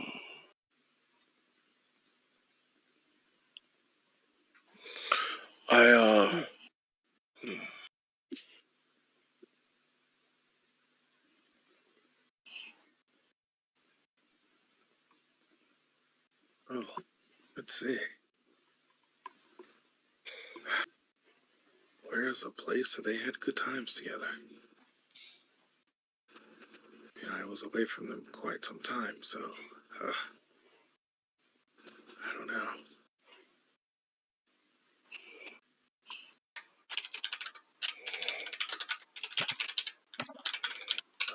If only we had that rod to read his mind.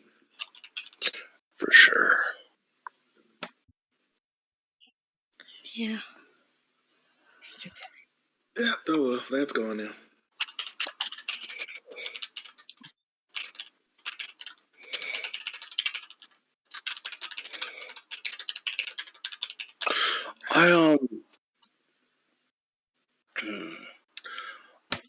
I think maybe.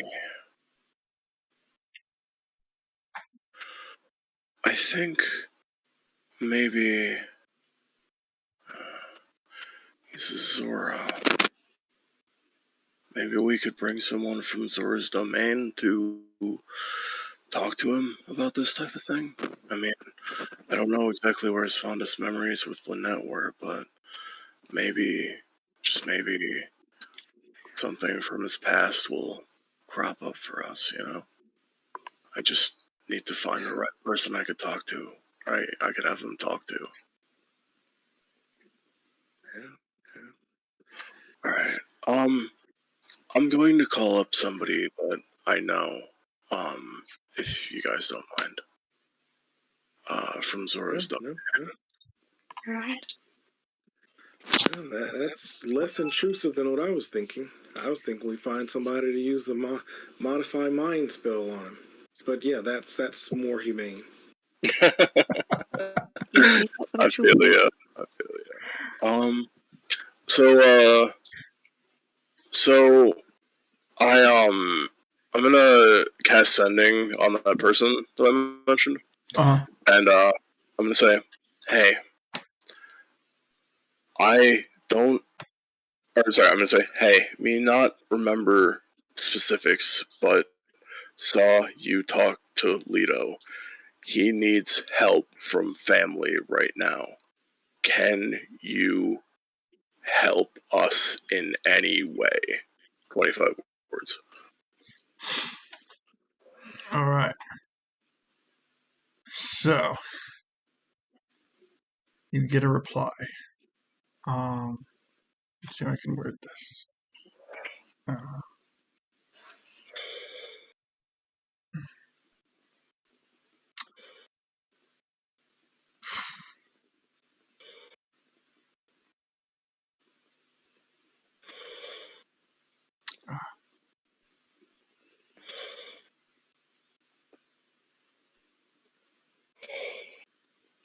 Okay.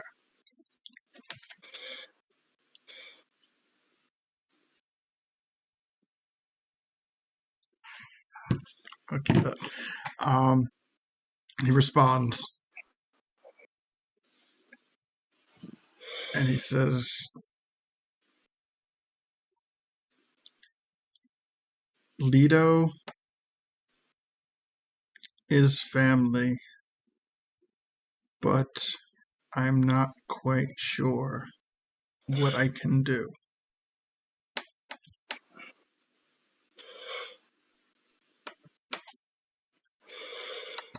All right. I'm gonna send let's see.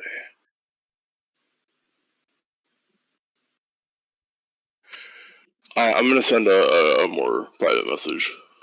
Same person. Okay.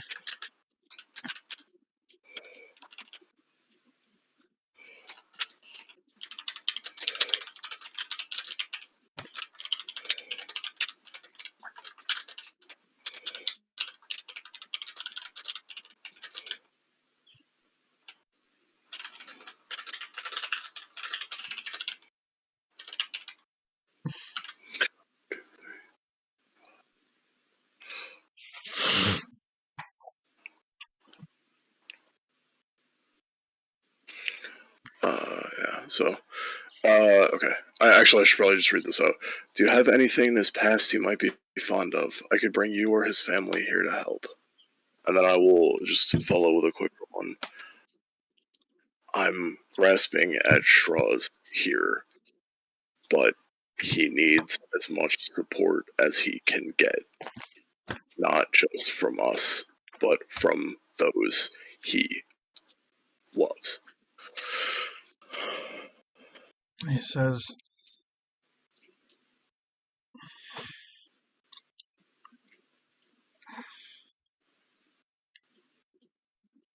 so you get a reply, and the reply comes through as a set of two voices that are speaking perfectly in sync. One voice being his, and another voice being a bit more feminine. Okay. And it says, there may not be what you're looking for here, but wait, how many? 25. Yeah, I'm at 15. But check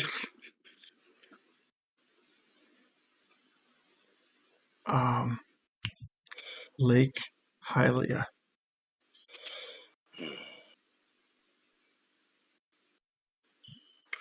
Oh, of course, I'm a fucking idiot. Okay, cool. Why did I fucking think of that?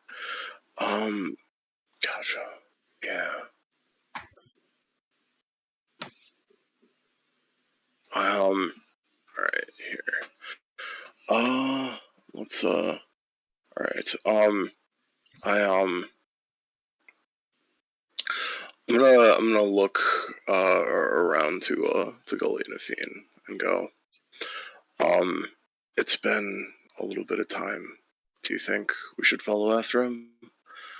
I hear, I got back from some of his family, like Hylia might be a good place, and I actually had a place I just thought about too. Maybe you'd like to, I don't know. I know he just came from Goron Village, but I feel like if we could just show him the Moorbounder thing, maybe it would get a kick out of him. Maybe it would hurt too much too. I don't know. But Hylia seems like something that might be good. It will get him away from his problems at the very least and get him into some water. Do you guys have any thoughts on that? It's the best thing that I can really think of. I have a vague memory of just, I don't know. It's a nice place. It's a relaxing place, and Yeah. How quick he claim How quickly can we get there? Yeah. Unfortunately, we can't have Lido, take us through the trees to get there. Let's see. Unless we convinced him to do it. I don't know. What are your thoughts? Do you guys have any items perhaps taken from Lake Hylia?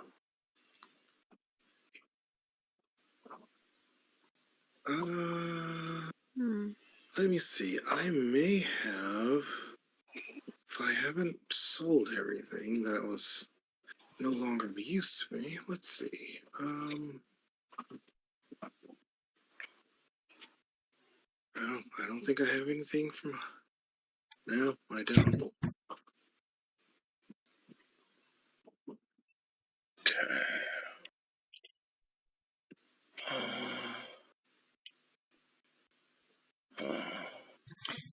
All right. Let me bring up the map. Yeah, that'd be cool. Because even if we can't go to Lake Hylia, there might be something close to it. True. Okay. Actually, Mm-hmm. are there any herbs in the shop that would have only been able to have been harvested at Lake Hylia? Oh, that's a good call. Ooh. Well.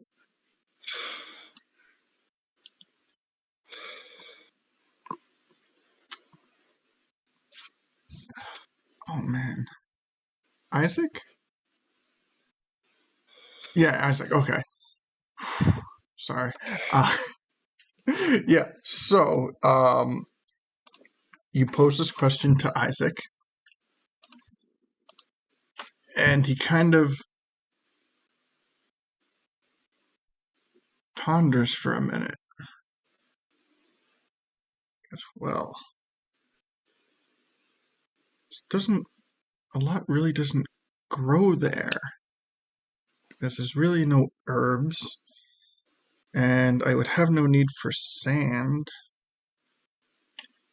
And as he's kind of like mulling over things in his head, this like small vial just like comes from across the room and like smacks him in his temple. And he kind of like falls into his hand, and he looks at it. And he looks over to his side and sees this sheepish grin on Chloe's face. He goes, "Of course, the water."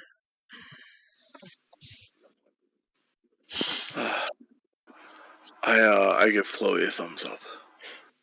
Mouth, good job. Hey,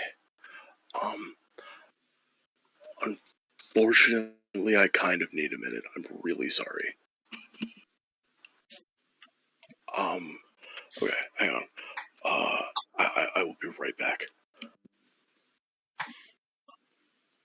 All right. Is that Deacon will be right back, or? Okay. So,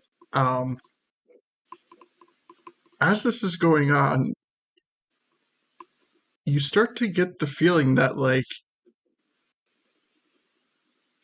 it's really quiet upstairs. And Lito's been up there for a while. Should we check on him? Are there any plants or anything up there? Oh man, I hope he didn't leave. He didn't leave. Yeah,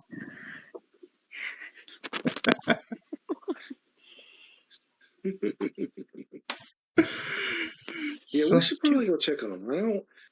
He can teleport through plant life. Let's hope he doesn't leave us and go on a walkabout or roam off on his own. all right. So yeah, let's head on upstairs. All right. So Gully and Afian head upstairs, and what do they see? Well, it depends if I cast the spell that I was going to cast or not? I would say that there has been enough time. Okay. And do you want to go through that? Yes. I don't like the sound of that. I know, right? So, while you guys were downstairs, Leto went to the center of the room, that crisscross applesauce, and pulled out the silver mirror. And decided he was going to check to see if he could find information about someone. So he cast scrying. And here's the thing. He casted it on Kyburn. Okay. So if I'm correct with the calculations, it should be a -5 to whatever he rolls. Because I don't have any processions of his anymore. Okay. So, I know him. I've seen him. yes. Okay, so scrying. You can see and hear a particular creature you choose that is on the same plane of existence as you. The target must make a wisdom saving throw, which is, modified by how well you know the target and what sort of connection you have to it. If the target knows you are casting the spell, it can fail the saving throw voluntarily.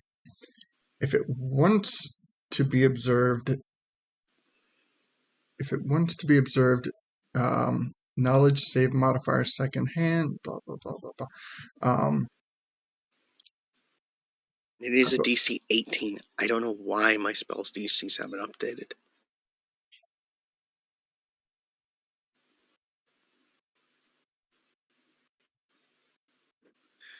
Because roll 20, that's why.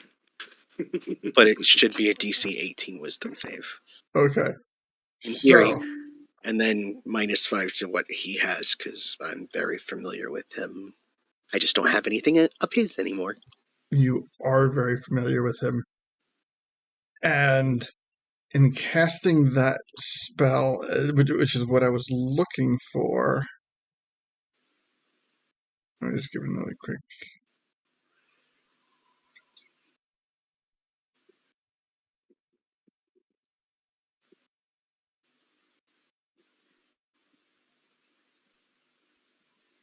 Okay. So here's how I'm going to word it. You know that Kyburn's alive. You don't know where Kyburn is. So you decide to cast Scry. And with that, what you determine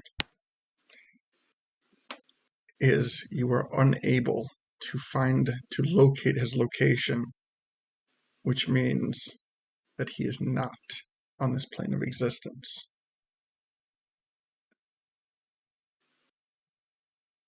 Okay. Hey.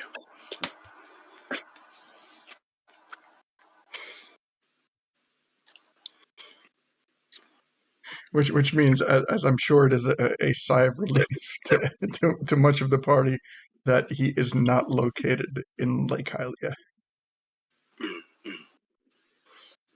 Okay. Sorry, did you guys approach him while I was gone? Sorry, just making sure. Yeah, so just to catch up, Efine and Gully went upstairs, and they saw Leto scrying with the silver mirror, trying to locate Kyburn, and it came back as him not being on this plane of existence. Gotcha. Okay. I'll make my way up after like another minute or so has passed. I'll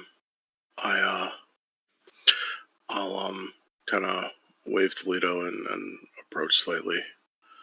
I'm gonna let him like finish what he's doing though. If he like is still like looking into the thing, like I don't want to like interrupt him or anything. But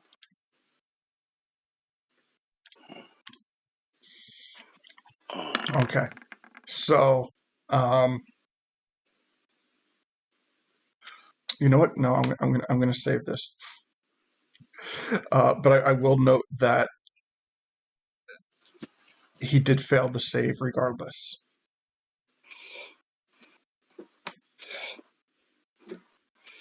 And we will address this when the time is right. Okay. So Deacon, the last person up the stairs, sees Leto hovering over this mirror with increased frustration.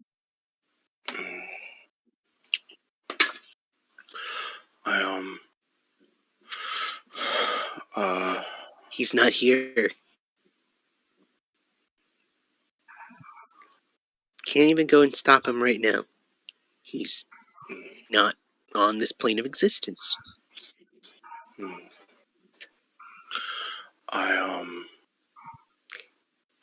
Well, there's only a few things you could be talking about for that one. Yeah, he seems to have some power to hop between them, unfortunately. Just like, when we first met, in the gauntlet, if you remember. That was something similar. All I remember from the gauntlet is your people killed him really quickly. Really, really quickly. I smile at Alito and go, "Come on, now let's show some modesty. It was mostly me." Not modest at all, but yes. Exactly, that's a joke. The problem is, he's now survived twice at least. Mm-hmm. And he could easily be learning what we can do to counteract it. I think you might be right. However, I think that just as he has escaped us twice, we've beaten him 3 times. So technically we're in the lead. And I think what that really means is that we can do it again. And again. And again. And now, because of what you've done, because of your foresight, because of what you kept, we are actually on the path to defeating him for the last time. We have that foot up of him against him because of you, Leto. Because you were the one who could destroy his phylactery with the result of the actions that you've taken, with your idea to help go find the Master Sword again. So, that's something you should be taking credit for, Leto. That's something you should be realizing. Leto. You're the chosen one. Deku nods. So I'm going to bring balance by going to the dark side? You can balance by going to the dark side and coming back Yes. a better man than you were before. Exactly. Yes. Well, it's starting. But you have the Black Ocarina, correct? Yeah, I do. Would you mind putting it on the floor in front of me? I need to try something and see if it works. Wait, don't step on it, Leto. I'm gonna step on it. Okay. I know where you're going with this, and I gingerly place it on the floor in front of you. Leto just opens up his bag of holding, reaches inside, pulls out the hilt, and proceeds to just... Freeze. As you pull out the hilt, you notice that attached to the hilt is about 3 or 4 inches of blade that wasn't there before.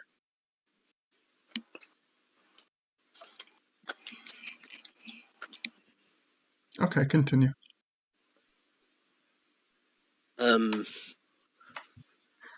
Was that always there? No. I mean, I haven't seen this. What was it? And also the color of the hilt of the blade is slightly faded. That is extremely disturbing. You know what? I have better things, and I'll tap the black ocarina with it. The black ocarina shatters. I had a feeling that was going to happen.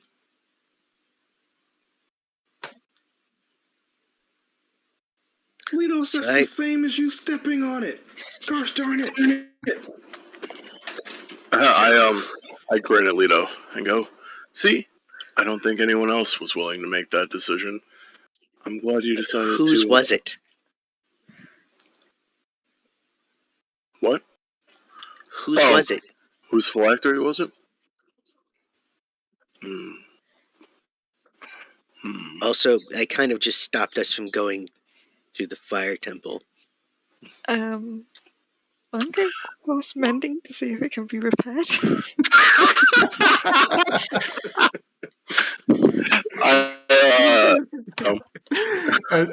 As you cast mending, it's almost as if a gust of wind comes and picks up the powdered pieces of the ocarina and starts to remend it.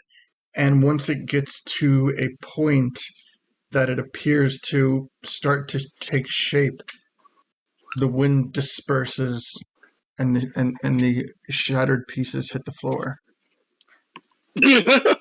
Cartoon style, nice. Okay, I think you. What was? I think that. What tipped you off? I think regardless of whether we're going there or not, it means you made the right decision, Chief.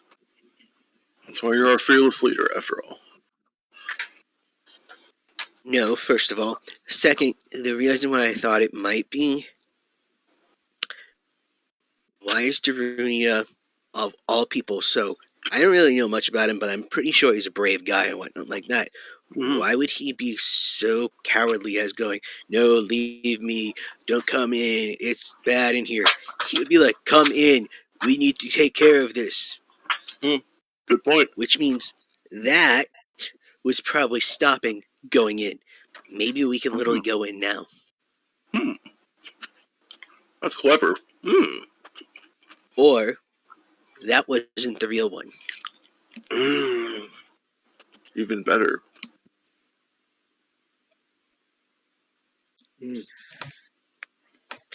Needless to say, this...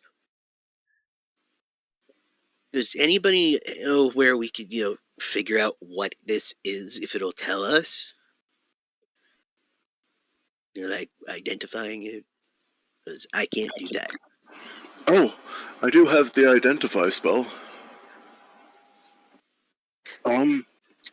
Here. Also, I'm going to hold up my arm and put the blade to it and see if it cuts me. It does not cut you. Interesting to know. The blade does not feel sharp at all. It feels cold, but it is not. It does not feel sharp. It looks sharp, but it does not feel sharp.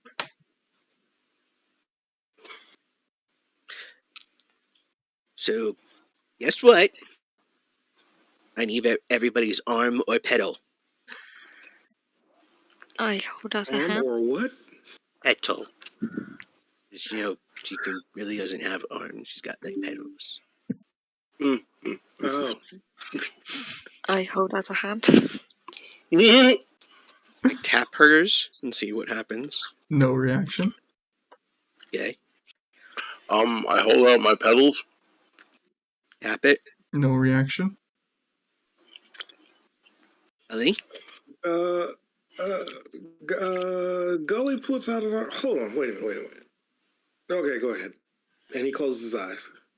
Did you, take a gauntlet off? Or is it still on? That's the big question. No, he hasn't. He still hasn't gotten fully armored, from getting up in the morning. Okay, and I got up, but he didn't like put on his armor to go eat. Yeah.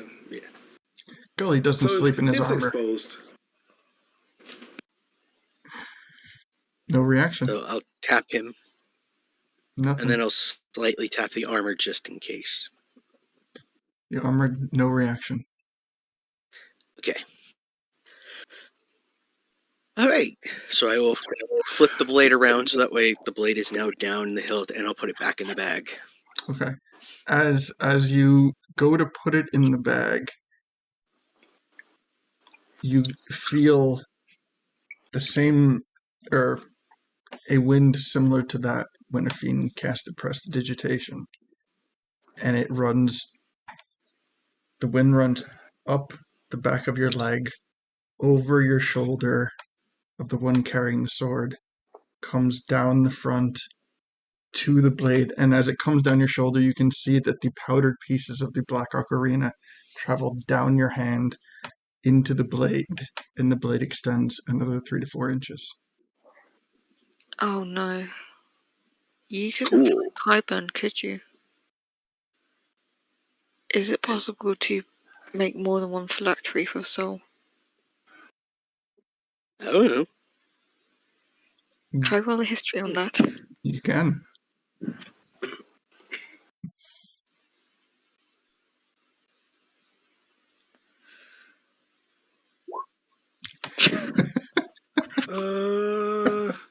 Can anyone like detect good and evil? Does anyone have that ability? I don't.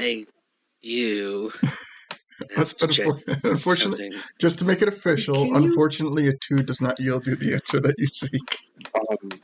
Thank you. Can't cast it today, though. Oh, Um, look, I want to find out if we can detect some good or evil on this thing here. Gully? 'Cause this is not normal. Yes. I'm sorry. Have I seen you do a smite yet? Yes, you have.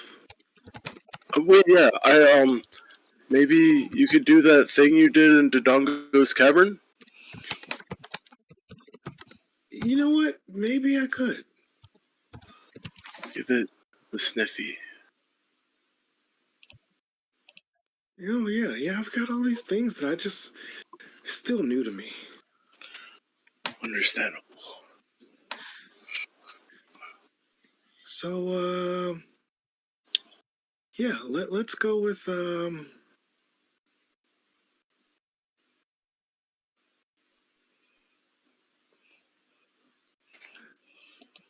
divine sense?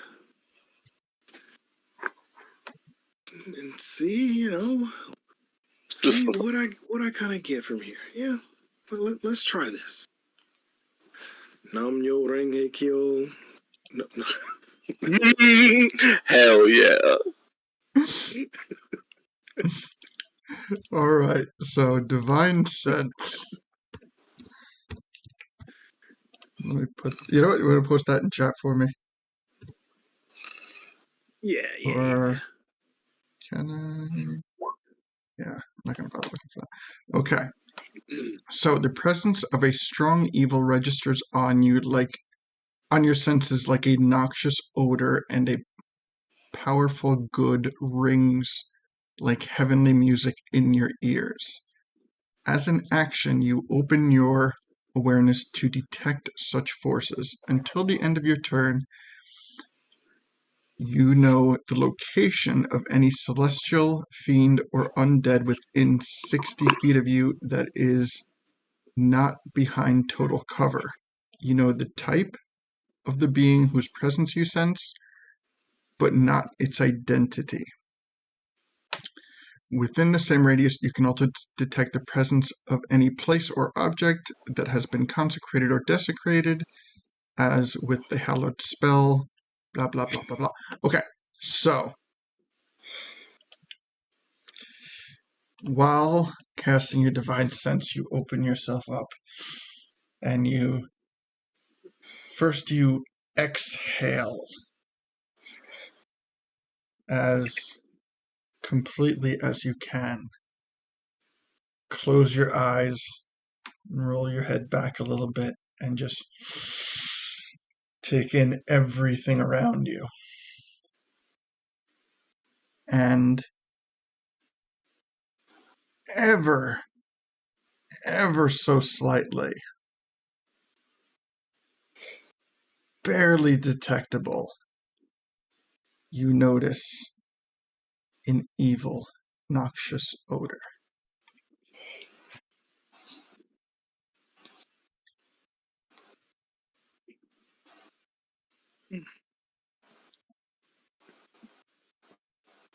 And I definitely relay that to the group. I would also like to chime in. He also hears the faintest, it's like kind of like, I would describe it as a small, as Chimkin is technically classified as a celestial being. Yes. Although, in terms of the type of evil, being that it is even with the faintness of it, you were not getting a clear indication of its type. In the respect that you are technically picking up multiple things that are so faint that they are muddling each other. But it is undoubtedly very slightly evil.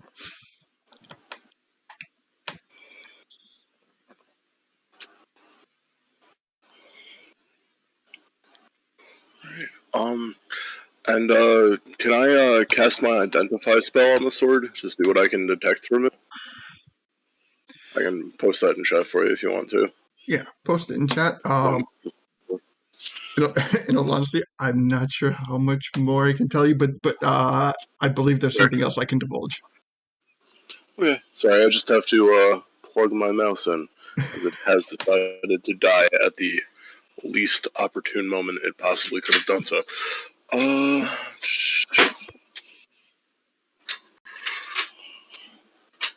Okay, yeah, I brought it up. Oh, thanks. No problem. Okay, so you choose an object that you can. I assume you're ritual casting this. Yes, or can you ritual Honestly, cast? I'm just going to use the spell slot for brevity. Okay. I can ritual cast. I was just going to use the spell slot, so it only takes me 1 minute instead of 11. Okay, so you choose an object that you must touch throughout the casting of the spell. If it is a magic item or some other magic imbued object, you learn its properties and how to use them, whether they require attunement to use, and how many charges it has, if any. You learn whether the spells are you learn whether any spells are affecting the item and what they are. If the item was created by a spell, you learn which spell created it. Okay, so I'm going to take this point by point. This thing is so evil, it doesn't even want me to speak about it. So it is a magical item. It does not require attunement. In terms of properties and how to use them, what is divulged is that it not only destroys the phylacteries, but it absorbs their ability. Cool. You learn whether the item was not created by a spell. So when to just like circle back to an earlier part of the conversation, when you alluded to whether or not destroying the Black Ocarina would prevent the entrance, it is actually quite the opposite now. And that sword is now the key to get into the Fire Temple. Cool. Wow, Lito. I of course relay this to the party and go, "Looks like you genius. Good job, man." In fact, wise beyond my years. you know what, Deacon? Give me an insight check, because there's something else, but it wouldn't come out from the spell. Gotcha. Okie doke.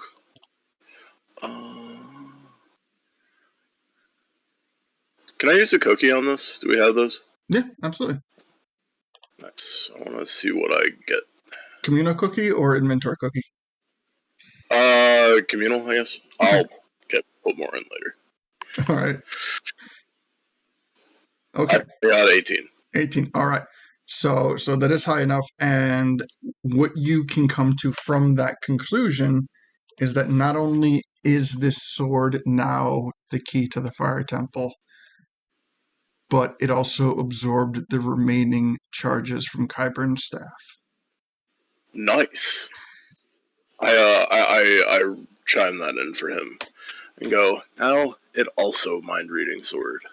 That's going to be very fun if you point that at people and go, hey, stop. And then you'll know if they are actually going to stop or not. And I tap the side of my head, at my temple. Yeah. Is it also a phylactery now? No. The phylactery, once it was destroyed, the phylactery remains destroyed. The sword does not absorb the responsibilities of the phylactery. Oh, thank Jabba Jabba.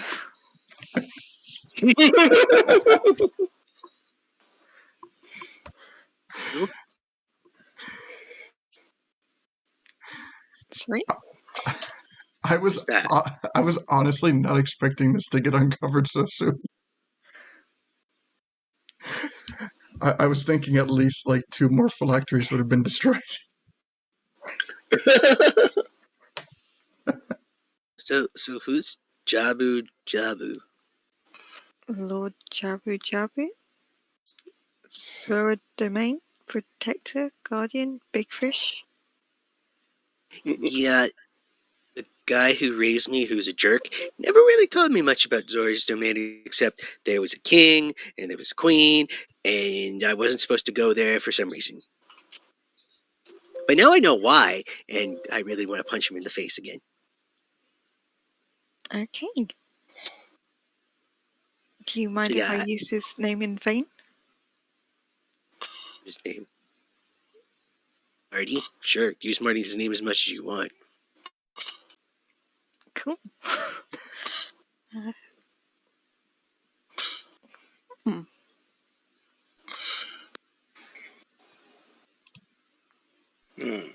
So, you now have a sword that destroys things that are evil. And reads minds. And I am kind of in the mood of just going around and hitting people with the sword. Ooh, that sounds fun. Because my thing is, unfortunately, there's 2 people that I really want to use it on, because I'm not 100% sure that they're actually good. I don't think we'll be able to do that because I think they'll fight back. Who are they? Well, who are I'll these people? give you a hint. Not They Chimkin, both is were in the castle.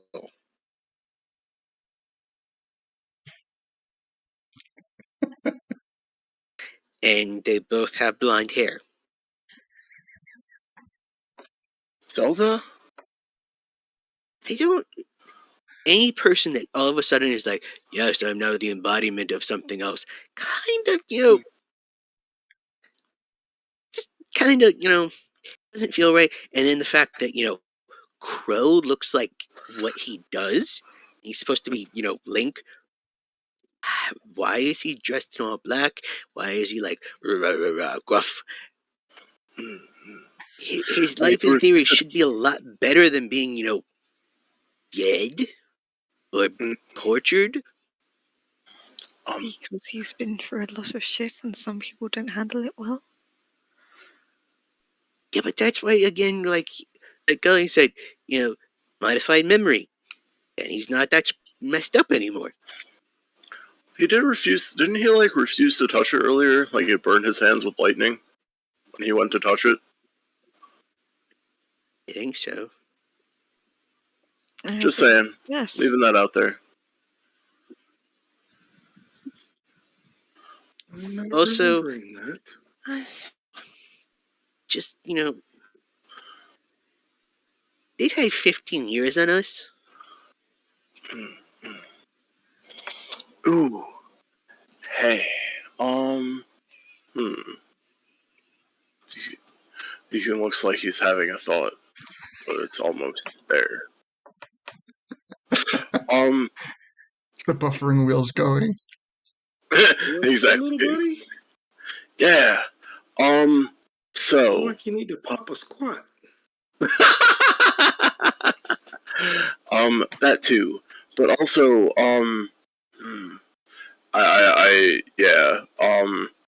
if it tried to nuke Crow with lightning, does that mean that he's evil, or does that mean possessed? Yeah. Like he could have something on him that's making him bad, but not fully. Because I have a little bit of experience with really bad things being inside of you and then doing weird things. Just saying. I kind of ate a ring that had, beast organic spirit in it, and it started doing things to my body. Gave me some cooler powers, but still was really bad, and I was starting to blah, and then it disappeared after everything. So you saw what that thing did to Tony. It nuked whole city squadron. Not good. So there's lots of possibilities out there. It's just who's gonna be like, totally hit me with a sword that might or might not kill me. Or blow up, or just, be like, oh, I'm actually the big, bad, evil guy. True. Well, if nothing else, maybe we could work with Crow a bit more in the future. And that way, if we can, maybe if we can make him like us a bit more, he'll be more open to our tests. And that way, we trust him by showing we have good judgment. And then with our good judgment, he says, oh yeah, maybe there is something wrong with me. Maybe I am being strayed by demons. And then he lets us use it on him. And then we not go to jail and live like Tony did for the rest of our lives. That's a good idea. I'll be right back. And Okay. I get up and I start walking downstairs. Okay. So and you I walk downstairs. immediately go over to Isaac. Uh-huh. I'm like, Isaac, you know something about, magic and stuff, right? Can you look at this sword, maybe touch it, and see if you could find anything out about it? And he Just goes, a smile on my face. Goes, well, that's a bit out of my scope, but it's okay, just touch it. And he pokes at it. All right, he kind of pokes the blade. Nothing happens. He takes his you're good. Whittles the hilt, the finger guards. Nothing. It's weird. Also, before we leave and go wherever I have some stuff for the alchemist fire. I'll be right back. And I go over to Cleo. Cleo. Yes? I really like you and everything, but I need you to touch this sword. And she takes her full palm and just places it on the blade. Thank you. And I pat her on the head. You are a good girl. I'm going to give you a raise however I do that. I'll be back. And then I go back upstairs. Okay. Now, when Leto heads down, before he comes back up. Good news. Gully. Cleo and Isaac, not bad. Okay, wait. Gully was saying something. Oh, sorry. Is that before Leto comes back up?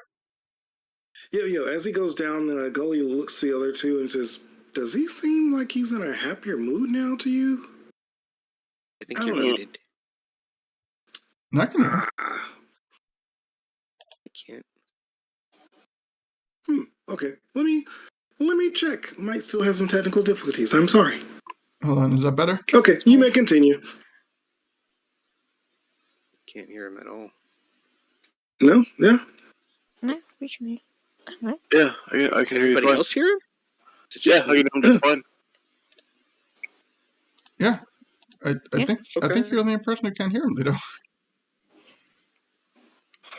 Okay. Hold on a That's sec, weird. Gully. Just give me a word. Let me see if you'd light up. Testing. 1, 2, testing. Mic check. Yeah. Now I can hear him. Okay.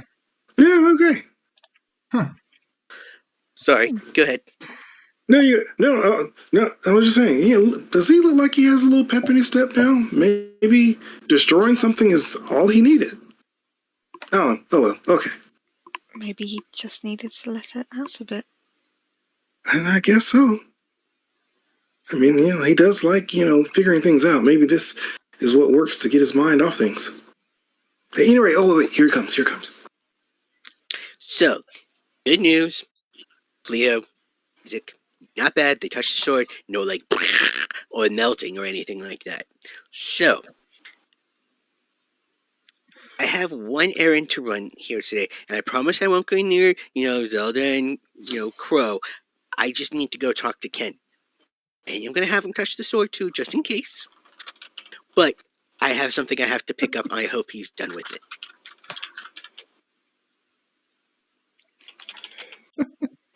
Okay.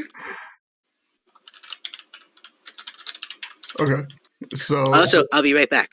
And I walk back down the stairs and pick up, the little container that they brought the French toast back in. Come upstairs and I'm just chewing on it. yes, the first thing you have You know, eaten. This is really dry. Yeah, well, we wanted to make sure that it didn't upset your stomach or, not work very well with all the things you drank and partook of last night.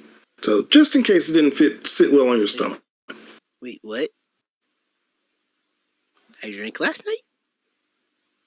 Oh, yeah, you drank a lot last night. Well, I remember yeah.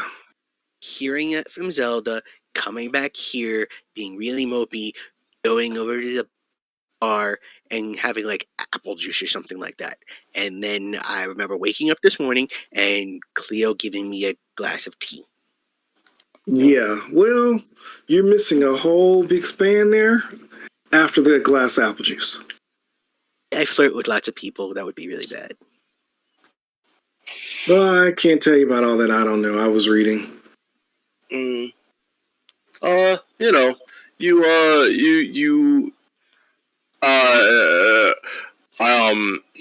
say sorry. I say you taught me a little bit more about how to read, which was nice. Yep, that sounds like me. You experimented with landscaping. Did I try and grow like trees last night? Because that would be like dumb being by myself outside for like 8 hours. Oh, no, don't worry. You didn't. No, nothing like that. Okay. So, are we now like going and moving, or do I have to go run an errand by myself, or We'll come with you. What's up? I just need to go to Ken's? Ooh, okay. Ooh, You going to Ken's and coming back, or what else are you doing? Well, I need to go to Ken's, and since the deed guy is over there too, I want to kind of make sure he's okay, because I asked him to send some notes here, and I don't see them yet. And now Okay, I'll I'm tell you wondering what. While you run those errands, as long as you're not leaving town, I'm gonna stay here and I'm gonna read some more. Okay? Okay. I'll come with you. I would also like to see Ken. Always nice to see Ken. Okay, so just to clarify, are we going to Deacon's Armory or are we going to the armory in Hyruls Castle? Okay, going to the castle. Castle where Ken should be. Gotcha. Okay. Just clarifying. All right. So, you know what? Let me. Hey, don't get into trouble without me. I mean, I like to fight and scrap, but I mean, wait for me for that kind of stuff. I can't really like teleport you anywhere because I don't know how to do that. So it'd be kind of weird to be like, "Help, Galia," and you're like a mile away. Okay, do I? So what you're saying is I just need to go with you then, huh? Well, can you read and walk at the same time? Probably not very well. What if I was gonna say you could ride on my shoulders, but I'm pretty sure I can't carry you. You know what? I'll read later. That's fine. Let's go. I'll be Okay. focused. Okay. So you head towards Hyrule Castle town, and as you start to approach the gate, you notice that the guards standing, they don't stop you at all, but everyone kind of notices just the extra stares that they give Leto as he passes. Just they seem a little bit on edge with his presence, and they also look a little bit sleep deprived.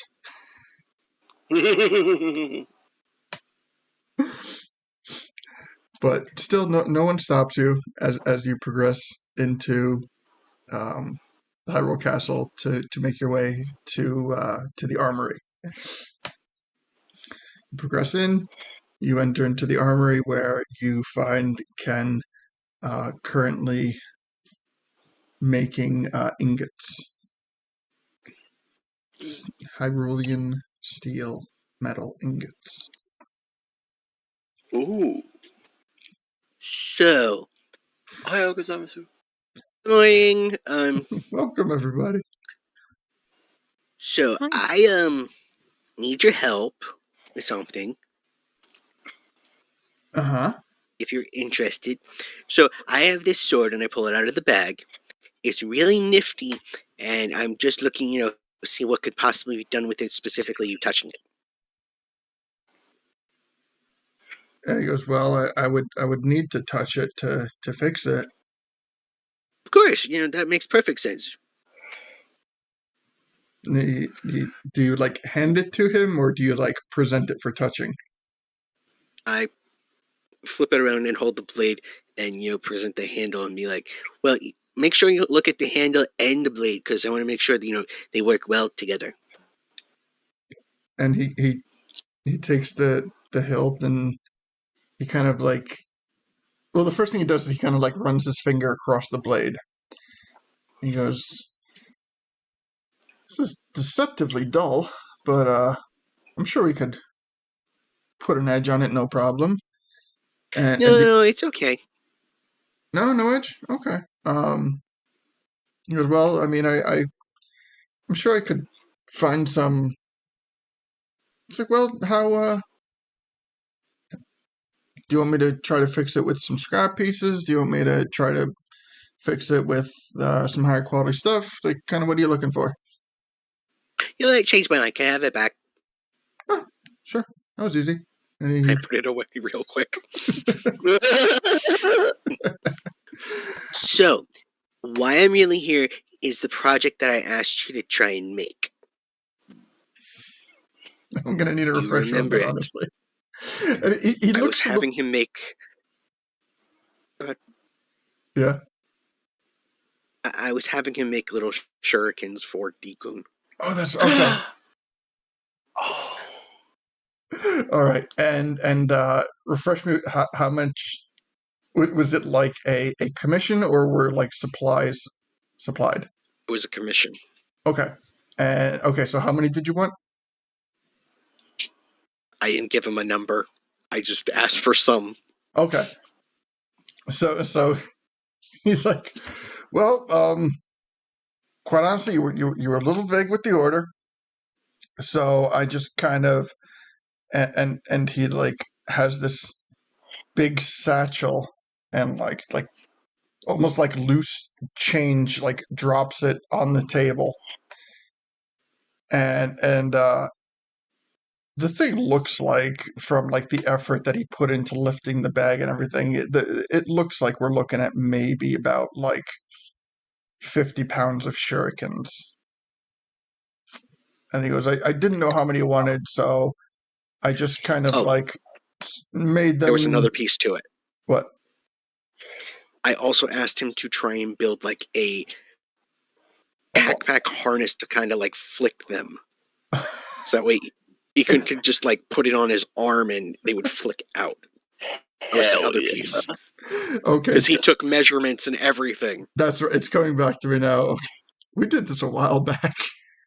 Yes, and that's why I'm like, it's been like 2 days, you know, in some master, you know.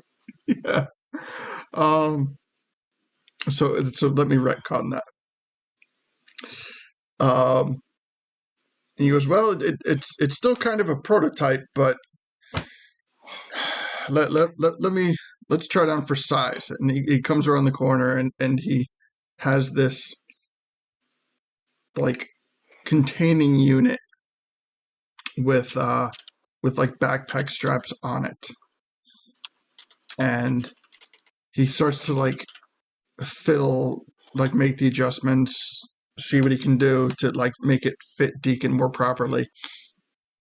And once he gets the backpack secured, he starts to. He has an arm piece. And as he goes to fasten it, he stops. And he goes, I think there might have been a slight oversight. He goes, so let me make a few slight alterations. He says, okay. Rather than I can work it so that it is mounted on his that the projectile projector is mounted on his shoulder. That works. All right. Deacon, cool. Deacon's eyes are like sparkling. Like you can hear the da-na-na-na, but like it's like still in the very early phases where it's like exactly. And basically like once you kind of like look at him and present it to it, he hugs your legs, and very quickly says, "Aw, thank you so much, Ludo." But it's like much quicker than I can personally physically talk. I have no idea what you said. Just make sure you don't shoot any of us. Yes, we'll do. Promise it not be like Banana Man. So Let's not talk about him anymore. It's just fair. So the properties of this item: it can hold up to 20 shurikens. Cool. If it contains more than 5, a strength check must be made of DC 10 plus the extra number. So, like, say, for example, if you want to pack it with 10, the difference, the excess number is 5, so therefore the DC would be 15. Gotcha. That makes sense. On a failed save, you lose your speed for the turn. Ooh, okay. It becomes too heavy, and you can't carry it. Like, you can't move with it. That's fair. That's fair. Okay. It still requires your pedals hands to trigger the triggering mechanism. But the mounting is on your shoulder, so it's the launching mechanism.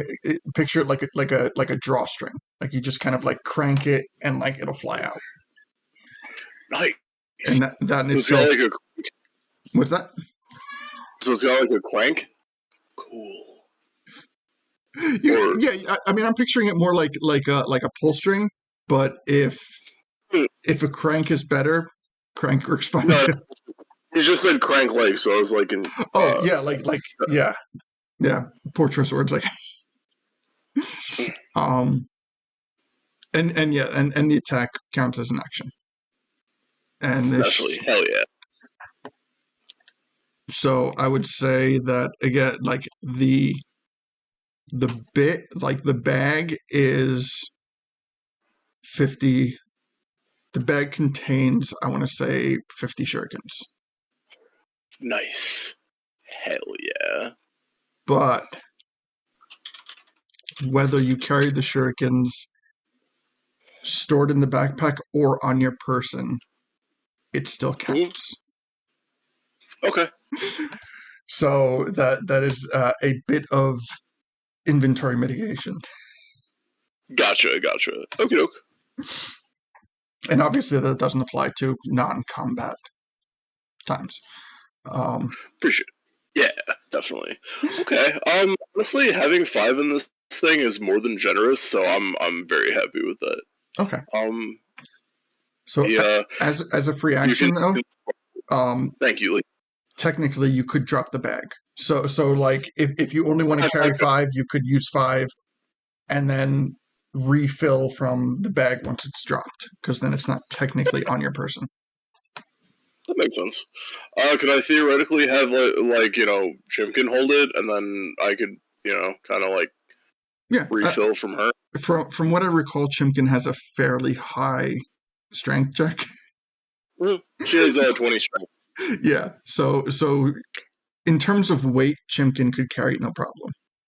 So if you wanted to kind of use her as like a battle platform, yeah, that could absolutely work. Awesome. Thanks. Hey, Puck. Mm-hmm. Can I make one little alteration to the shurikens? If you're willing to. What's that? Can they look like little leaves? Oh, absolutely. Hell yeah. Absolutely.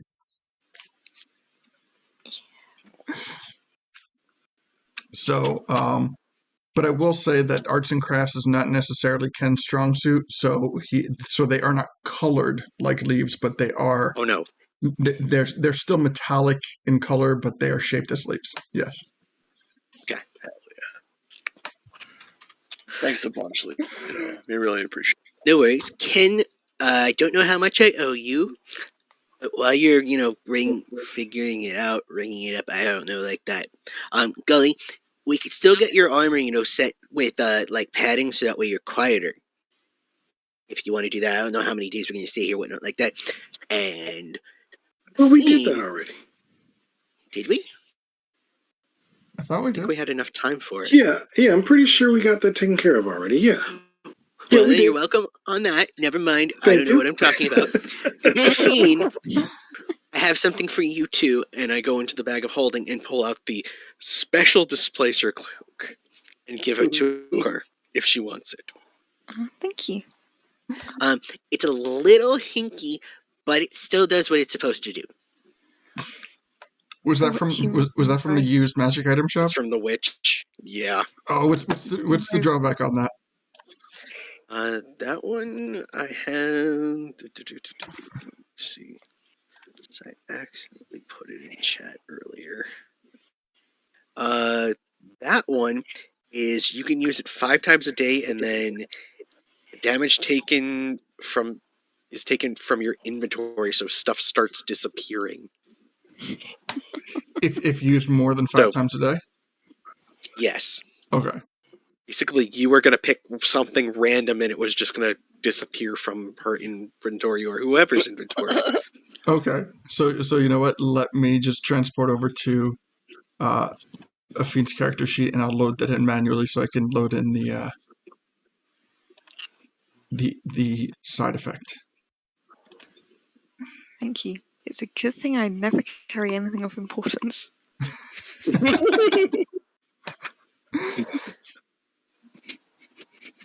All right. Although someone might want to hold my phone in a bottle for me.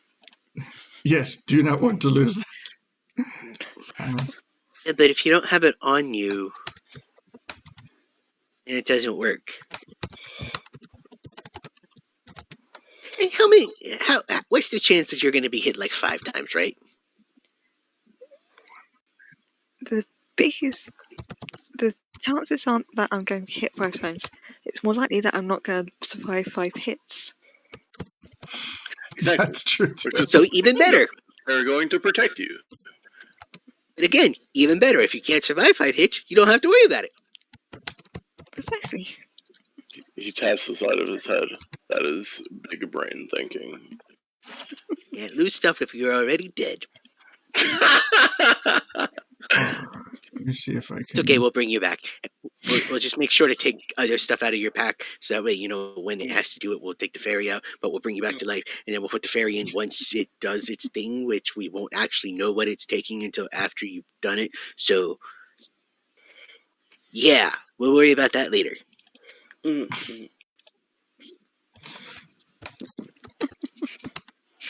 So, now that everybody has been clothed, armored, weaponed up, we should go see friend next door. Yeah, okie doke. Which I had his name, and now I forgot it. I'm gonna Damn, I look it cannot up real remember quick. his name at all. His name is Bradford. Bradford. We haven't used that name in a while. Been a while since we had to buy anything from him, so or talk to him in general. Hold on, I'm just making.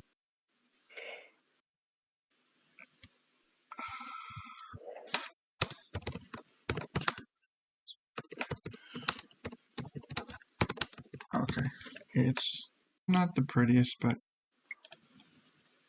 it works. Okay, so Athene, on your character sheet now, I have I put a thing where you have 5 charges of the Cloak of Displacement.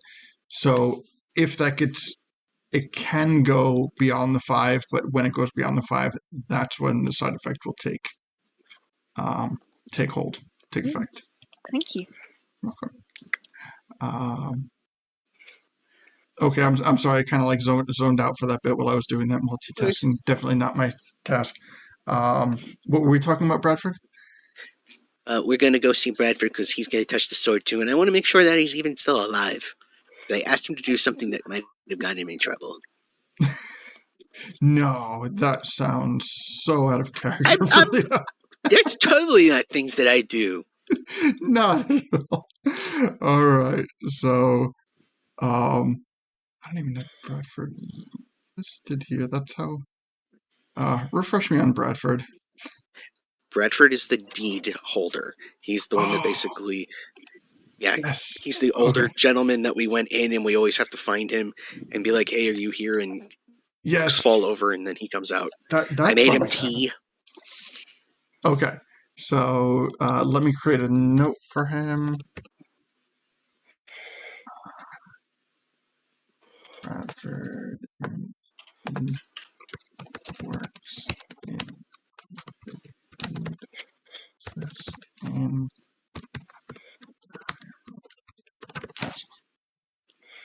Okay, got it. All right. So that's actually not a short trip. It's just right down the whole way to Bradford's. And Before we enter, yes. I look at Athene. So, Athene, Bradford's he's an older gentleman, kind of nice if you rock money with him, whatnot like that. But every time I've gone to him, we haven't had a girl with us. So, if he, gawks or anything, try and use that against him so that way we can get discounts. Okay. Wait, what? Just be a girl and be like, "Oh, I like flowers and pretty stuff. Please give me a discount." Is that Lito's idea of flirting? Yes.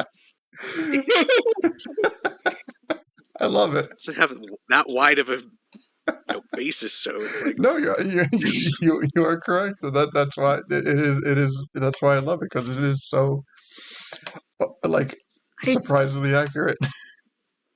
I think we may need to enroll you in the same class as Romeo that Gully was teaching.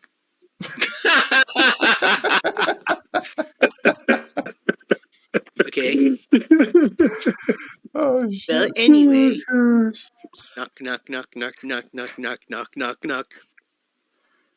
And you hear this giant like tower of papers fall, and maybe an expletive or two shouted out before he goes, Open the "Come door. in!"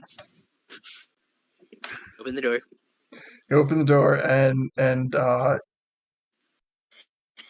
you are used to this. You are used to the organized chaos of Bradford's office. Mhm. Effin, not so much. I would say that so as you come into the office, there are just what appears to be like random piles of paper absolutely everywhere.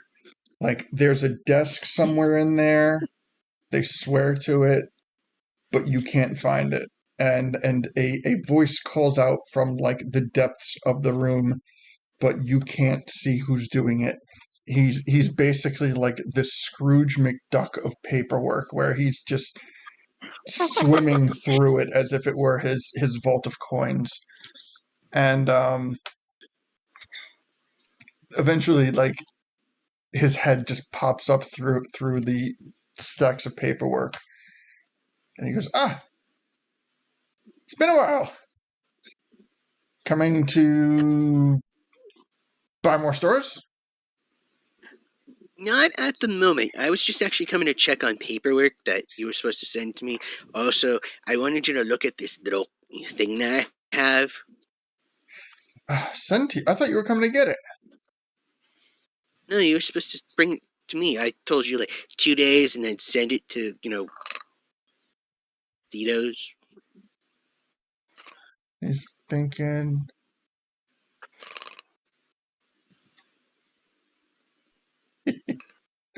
And Don't remember. he's thinking. I sent it, didn't I? I haven't received it yet. And insight check.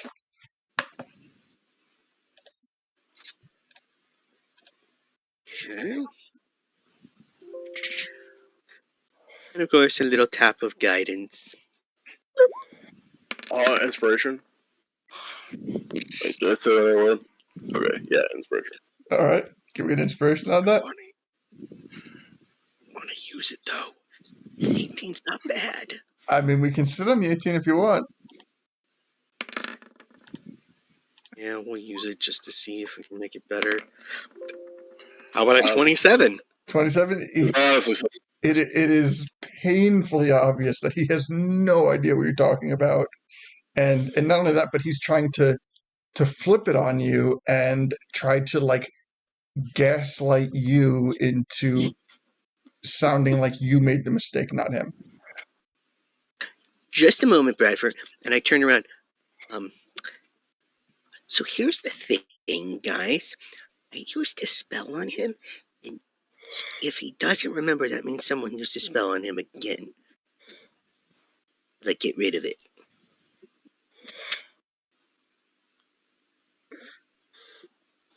What sort of spell did you use on him?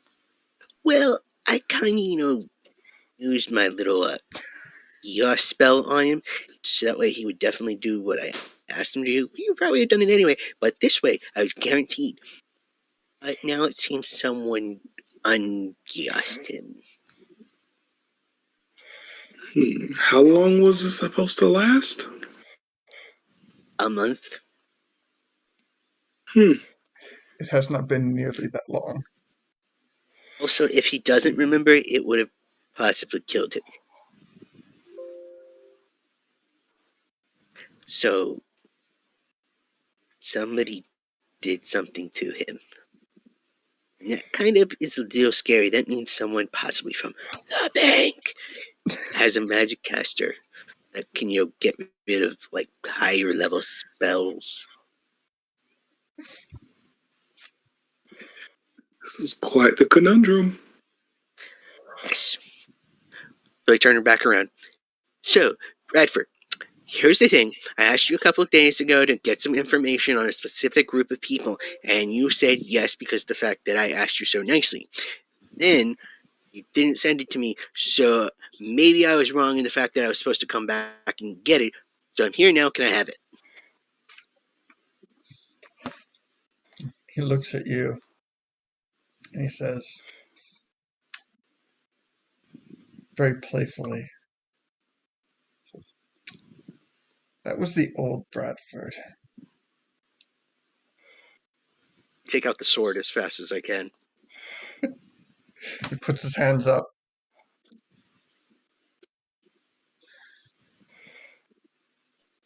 Explain?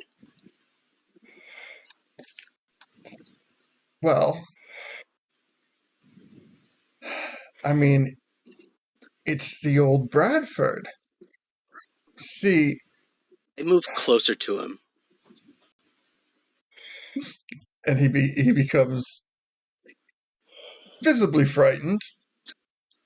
And he's, all right, says, "I forgot.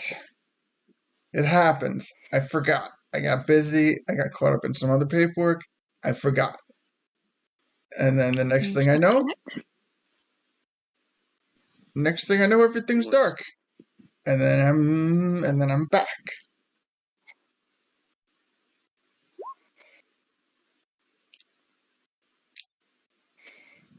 Does anybody want to give me a medicine check?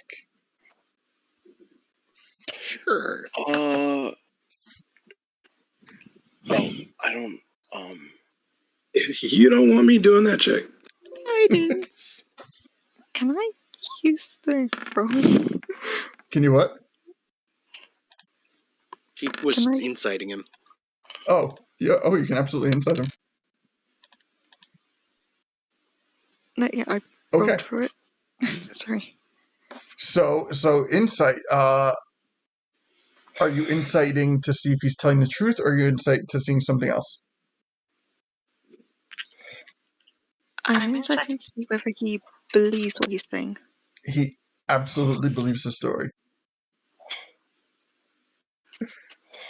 He made a mistake. He forgot to send out the paperwork and gather the information. As a result, he died, and then he came back. The medicine check of is that +3 active? Okay, you got yourself on that. Okay, so the 14, you notice now that things are starting to flush out a bit. His skin does look a little more pale than usual. His areas of his face, such as his eye sockets, are starting to sag in a natural way.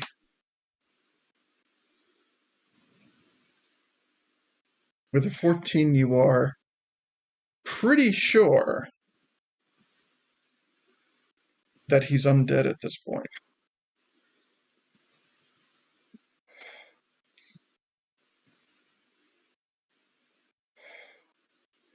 So, I'll let you have a choice real quick. I would like you to either touch the sword or keep standing like that. And I'll have Gully, check you out. And he takes the tip of his finger and touches the sword. Nothing happens. Anything? Nope.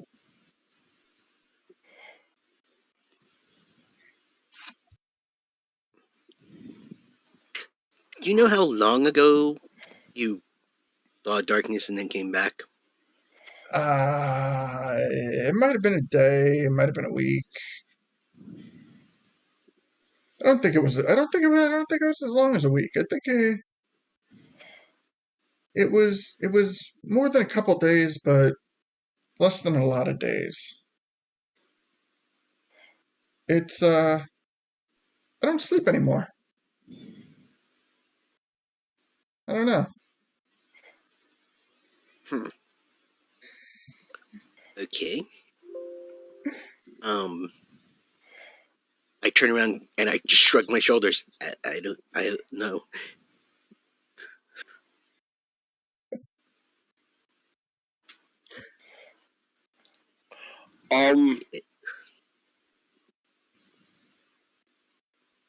Yes.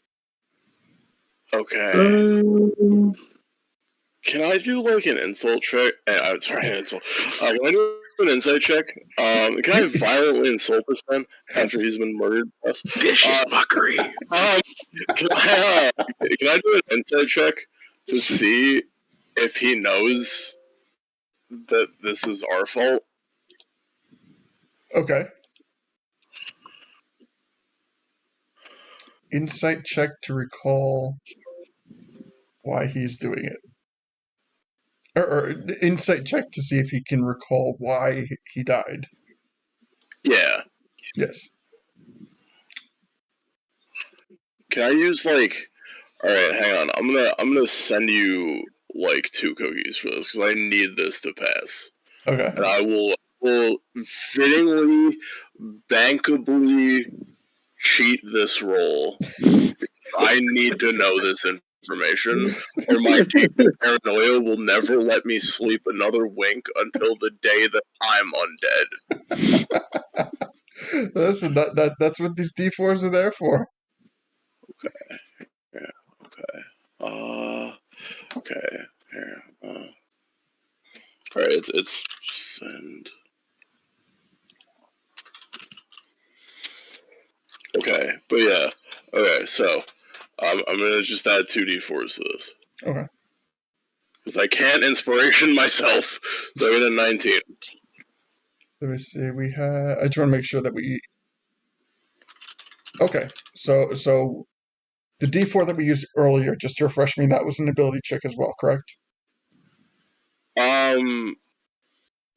Yes, it was. Okay. So I'm personally trying to send you the coins for these off of I forget what the button combo is. Okay. You know what? Don't even stress that right now because we have enough to cover that right now. And, sounds good. And we can worry about that later. Okay. Awesome. So we have after this we have one more left. Cool. So we got 14, 15, 16, 17, 18, 19. Okay, so we're at a 19. Are you happy with a 19? Use the one more. Yeah, fuck it. I'll use the last one. All right. I want to get this. Using up the last one. 22. Okay. He is blissfully unaware of not only is he unaware of the exact cause of his death, but so he has no recollection of the Gias spell. But he also has no recollection of how or why he came back. He just knows things went dark, he came back, and he doesn't need to sleep anymore. Gotcha. Okay. DQ paranoia stated. Thank you. That was a very good use of cookies. Yeah, I could not think of a more important role that I have made. So, looking at him, just... Do you hear this? Oh, sorry, if I can just chime in. You hear this literally furiously panic eating, like you just see him munching cookies, like just almost sweating until he it's full and he calms down and he says, "Sorry, needed a sugar rush." Okay. Okay, I'm sorry. I'll let you go now. Sorry, I had to throw that in there. Well, I think Gully did Divine Sense before I do anything else. Oh, okay, so Divine Sense. Okay. Oh, God, I'm so sorry. I didn't... No, it's quite all right. Okay, so the Divine Sense. So you're in this very secluded room. And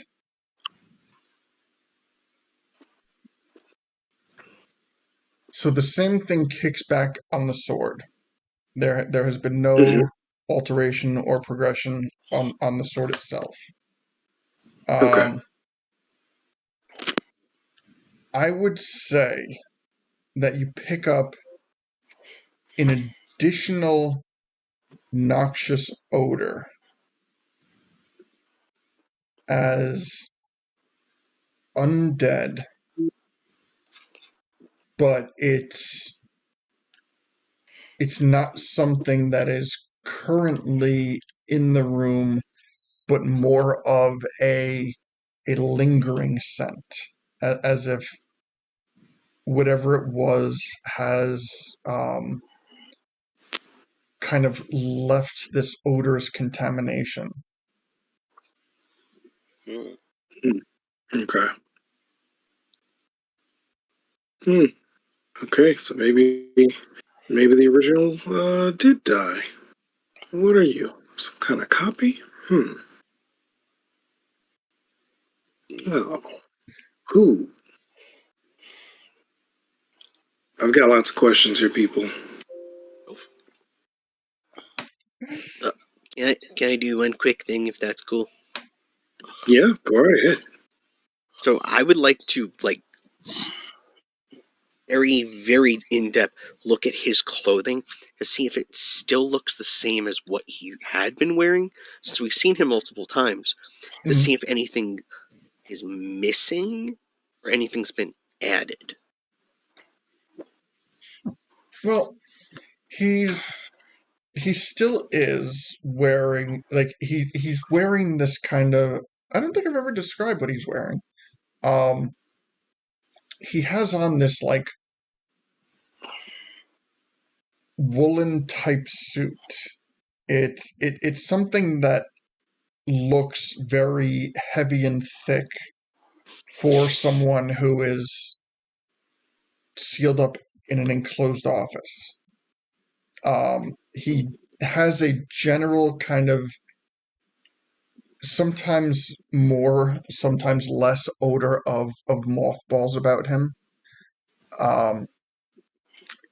He wears glasses and has a really bad comb over. Sometimes his jacket is off, and when his jacket is off, he is just wearing this very thin, cheap shirt with a really just outdated tie. So with that, most of his physical appearance is generally well covered. But from what you can tell from what he has exposed, it does not, with your passive of 19, it does not seem to be anything out of the ordinary. Okay. In fact, one thing that I will note is that he seems to have a happier disposition from the last time you saw him. Okay. So, Bradford, how long are you going to be here today? Oh, I don't leave here anymore. This is great. Okay. Good to know. And I'll turn around to the group and be like, so, we should leave Bradford alone for right now and go check on the other thing that we have to do. He's just like trying to like shoo them out the door. Hi Bradford. Hope you have a nice day. Thanks. Kind of glad to know it's day. It was pleasant meeting you. And he comes up to a fiend, and he like kind of like bows a bit in like a really weird kind of awkward way, and he's like, "Yeah, it was a pleasure." Oh, I can't even do. I'm sorry, I can't roll that. I'm sorry. It's just all sorts of creepy, like not like dangerous creepy, just kind of like doesn't know that he's creepy. Yeah, I know the kind you talk about all too well. Yeah. Oh, that was the most difficult thing. Yeah. I feel dirty. Delphine takes a large step back, regretting ever speaking up. Oh shit. Okay. Oh, gotta wash that from my brain. All right. So you exit the office. You exit Bradford's office, and I'm gonna go down the hallway like 20, 30 feet, stop and wait for the group to get together. okay. So he's dead, but he's still alive. So he's undead. I don't think that's a good thing. I think he's happier this way, but I think we should still let someone know.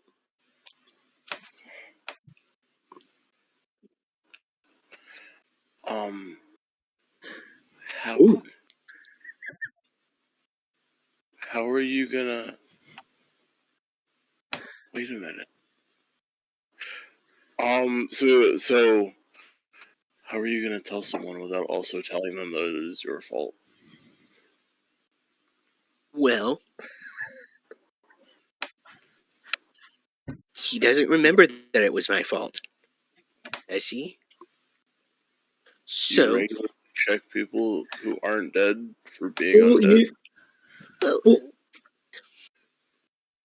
what about this? How This about is sometimes the way to deal with a problem is by not dealing with the problem? yeah, but what happens if he decides he's hungry one day? okay. Good point. Yeah, I don't need another slums incident happening again. No, but he did. But I didn't get a sense that he was like undead or fiend or anything like that that would have a ravenous urge to eat on people. Okay, then think about it this way. He's not looking the best right now. Imagine like 2 or 3 weeks go by and he looks worse, or maybe he doesn't have any like flesh anymore. Ooh, True. and I just thought of the worst thing. What if he's not getting paid overtime? That's true. That's not fair. Oh man. Well, here's the last thing. We could put him to rest. And I mean, like, in a kind of humane way. I could try and dispel the magic that brought him back, and then he would just, And so how does that get explained? we found him dead. Well, he may have died of a heart attack, or stroke, or brain aneurysm. Also, they're just going to check and see, oh, magic was used against him. They won't know, like, something killed him. They'll get, like, divine or something from, like, dispel magic. That won't be, like, evil. It'll just be like, oh, someone did something to him and then maybe he died, or maybe he's been dead, because, it looks like he's been dead for at least a day or so. Well, what about this question? Okay, so most likely he's dead because of the spell that you put on him. Why is he back? Let's not blame anybody yet. Why is he back? Who wanted him back? Would you want this job? I'm just saying, like, why is, I mean, someone wanted him replaced. And they kept it on the hush hush, apparently. Well, they didn't replace him, think about it. Now they have him as a permanent fixture to do whatever they want, because he's going to not want to leave the room, and they could be like, if you don't do this, we'll take you out of the room, and then he'll be like, oh no, the room, ah! I remember But feeling that. who did this? Why? Well, Okay. my thoughts come to it rhymes with ink.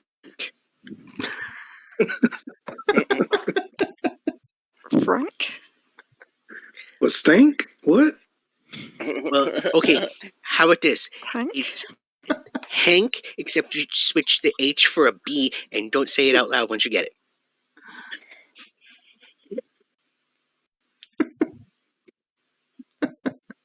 Because they're not the Oh, good my guys, goodness. so they could have, unalived him and then alived him undead. Hey, can It's I ask quite Yes. possible. I'm sorry, this is a strange question. Is that? Oh, I asked what time of day it was. Oh, I would say at this point Should we're be like mid morning, afternoon. midday. Okay. You know, I would probably throw a couple extra hours on because of Lito's hangover. So yeah, I would put it to like mid afternoon, approaching late Okay. afternoon. Do you guys have? I kind of want to go back in there and ask him something. Do you guys have anything I might be able to offer him to drink? Like I remember you made him that nice tea that last time, Lito. Well, we should have like water skins. I can try and make him some more tea, but I don't have much of the ingredients on me, so it'll take me a couple minutes to like grow them.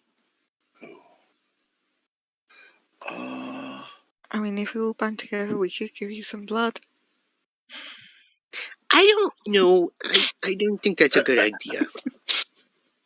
Feed me, Himo. Right? What happens if that sparks him going, I'm not hungry, I'm going to eat everybody. And then we're like, well, we had to kill him. And they'll be like, why did you have to kill him? Well, he tasted blood that we gave him.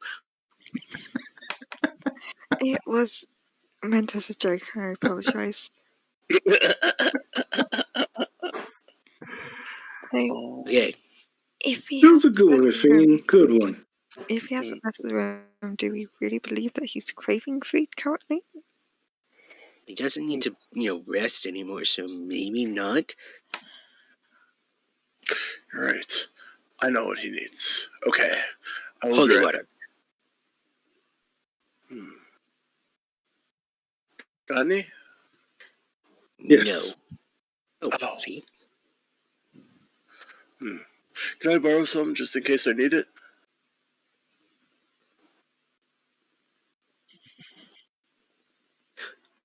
So I don't know. If we use holy water to make tea, does it burn the holy out of it? I feel like holy tea. Well, I think it depends who you believe in. Ooh. Well, in theory, she's in the other room, so I don't know. Sure. Okay. I have idea, so I have to go ask him a question. Do you guys want me to ask him anything while I'm gone? Like, do you guys have anything left to ask him? Because I have to know something. Are you going to make him, undead dead? No. Okay. No, I got no questions. I can come back and talk to him anytime if we're going to leave him like this. Okay, cool. Okay. So, I'm gonna, okay, actually.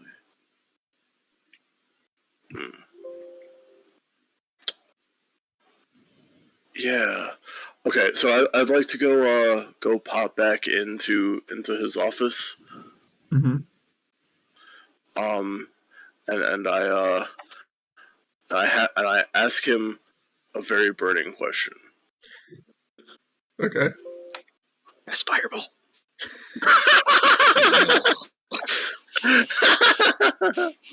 I ask him. This is just to soften things up. So I ask. So, are they paying you overtime for this? I need to know. And he stops and he goes, You should get overtime for every hour you don't sleep. That's at least time and a half. You know, I don't know. I mean, like, they would always mail me my checks, but I don't really leave the office anymore. So I should probably go cash my checks. Probably a good idea. Okay. So,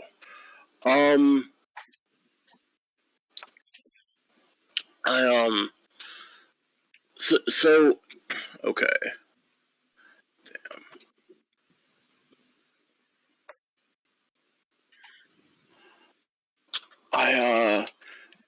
Okay. Hang on. Sorry, I gotta whisper you something. Okay.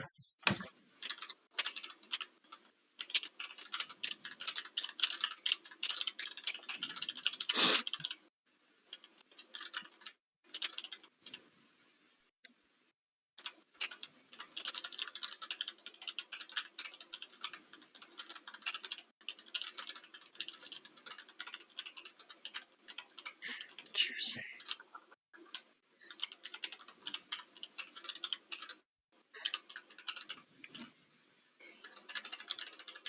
Oh. My allergies are making my eyes itch so much. Ah.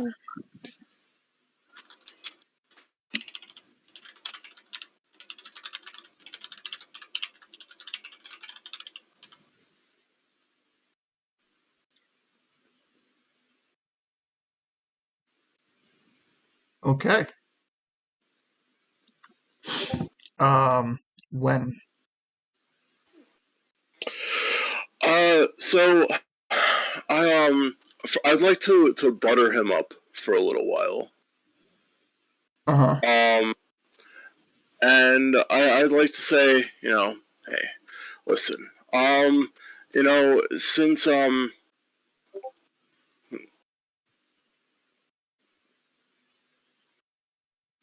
Yeah. 1 or 2? I think 2. Understood. Okay, but yeah. Yeah. Well, technically it has to be 1, according to how it actually works. Okay. Sorry. But yeah. Okay. So, I ask him, listen, I know that it's hard for you to kind of leave your room. Maybe, we could, could you tell us where you live? Maybe we could help you with your checks and stuff like that. I mean, obviously you're kind of working very hard here, You want me to give you my address? Well, I was just going to offer to get your checks for you and bring them back to you. I mean, I really don't care about my checks, honestly. I forgot they were coming. I mean... Oh, well, I can take them if you don't want them. Take them. Listen. And he goes, this... I got everything that I could want right here. Okay, he's just dissuaded me from doing that thing that I wanted to do. Okay. Fuck. He's like... Damn it. He's like, this is like my own personal kingdom.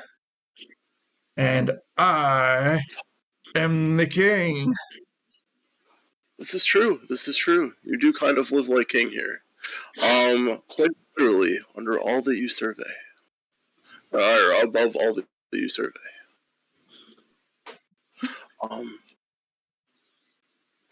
Yeah, so, do you really not mind if we take those, including the overtime? Yeah. It really doesn't bother me. Huh. Well, thanks. Is there anything we can get you in return? Maybe a nice, refreshing back rub to keep the muscles limber or something?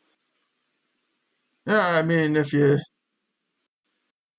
And he rolls his neck back and forth, and in ungodly abnormal neck cracking happens, a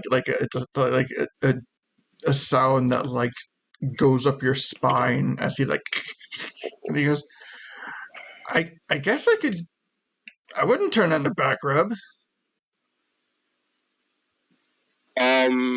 Okay. You know what? I do feel guilty enough to do this. I'm gonna roll sleight of hand. Let's see.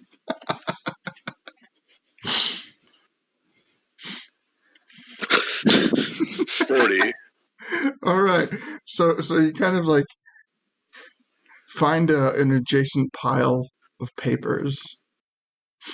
And I go to my happy place and remind myself that I'm getting paid triple overtime for this. And the moment that you make contact with his back, you can feel your hand-like pedals just sink in to his shoulders, the you can immediately tell that the skin underneath his suit is starting to necrotize, and you can feel the we're ending on this note. And he's you could just the moment that your hands kind of push in on him, this moisture comes through his jacket, and you can feel his rotting flesh just start to pool and moist, wet where you're pressing. Okay. And this is perfect motivation for me to figure out what I'm going to do with that at the start of the next episode. This is where we're going to end it. Oh my god. I just wanted to make sure he put his checks in my name going forward. I was almost sure it was going to go down this road, but I was not sure what form it would take. And Deacon giving a back rub to this guy whose body is physically decomposing is where we're going to end the session. Thing is, so gross. I had to find out somehow. Yes. This is top 1 most disgusting thing I've ever done. It's top 2 most disgusting things I've ever done. Yes, but still not the grossest thing that I had to roleplay tonight. True. God. But the top 2 does go to the same character.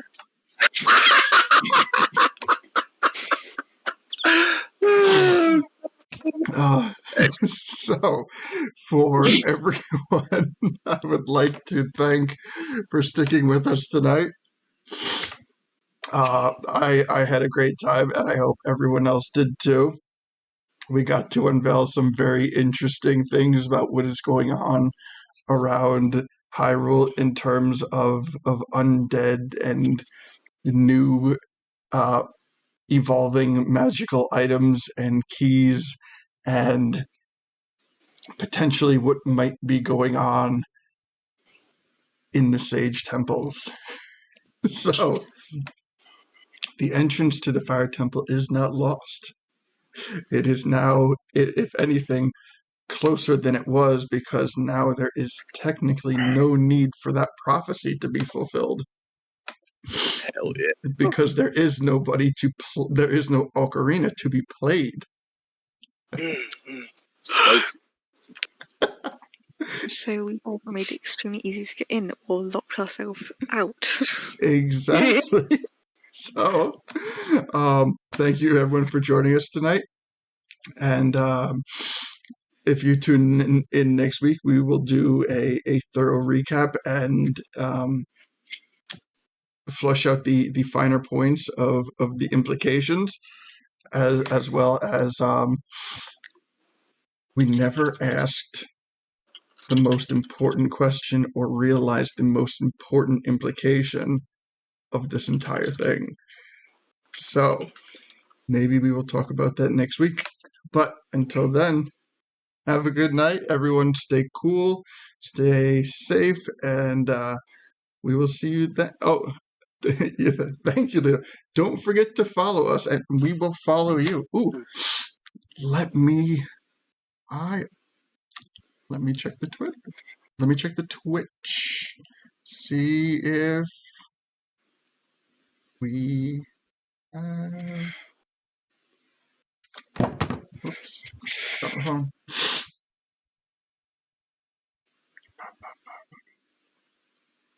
So yes, don't forget to follow us. We will follow you back. And if you are broadcasting at this very moment, at the end of any of our sessions, we will raid you. There it is. Okay. And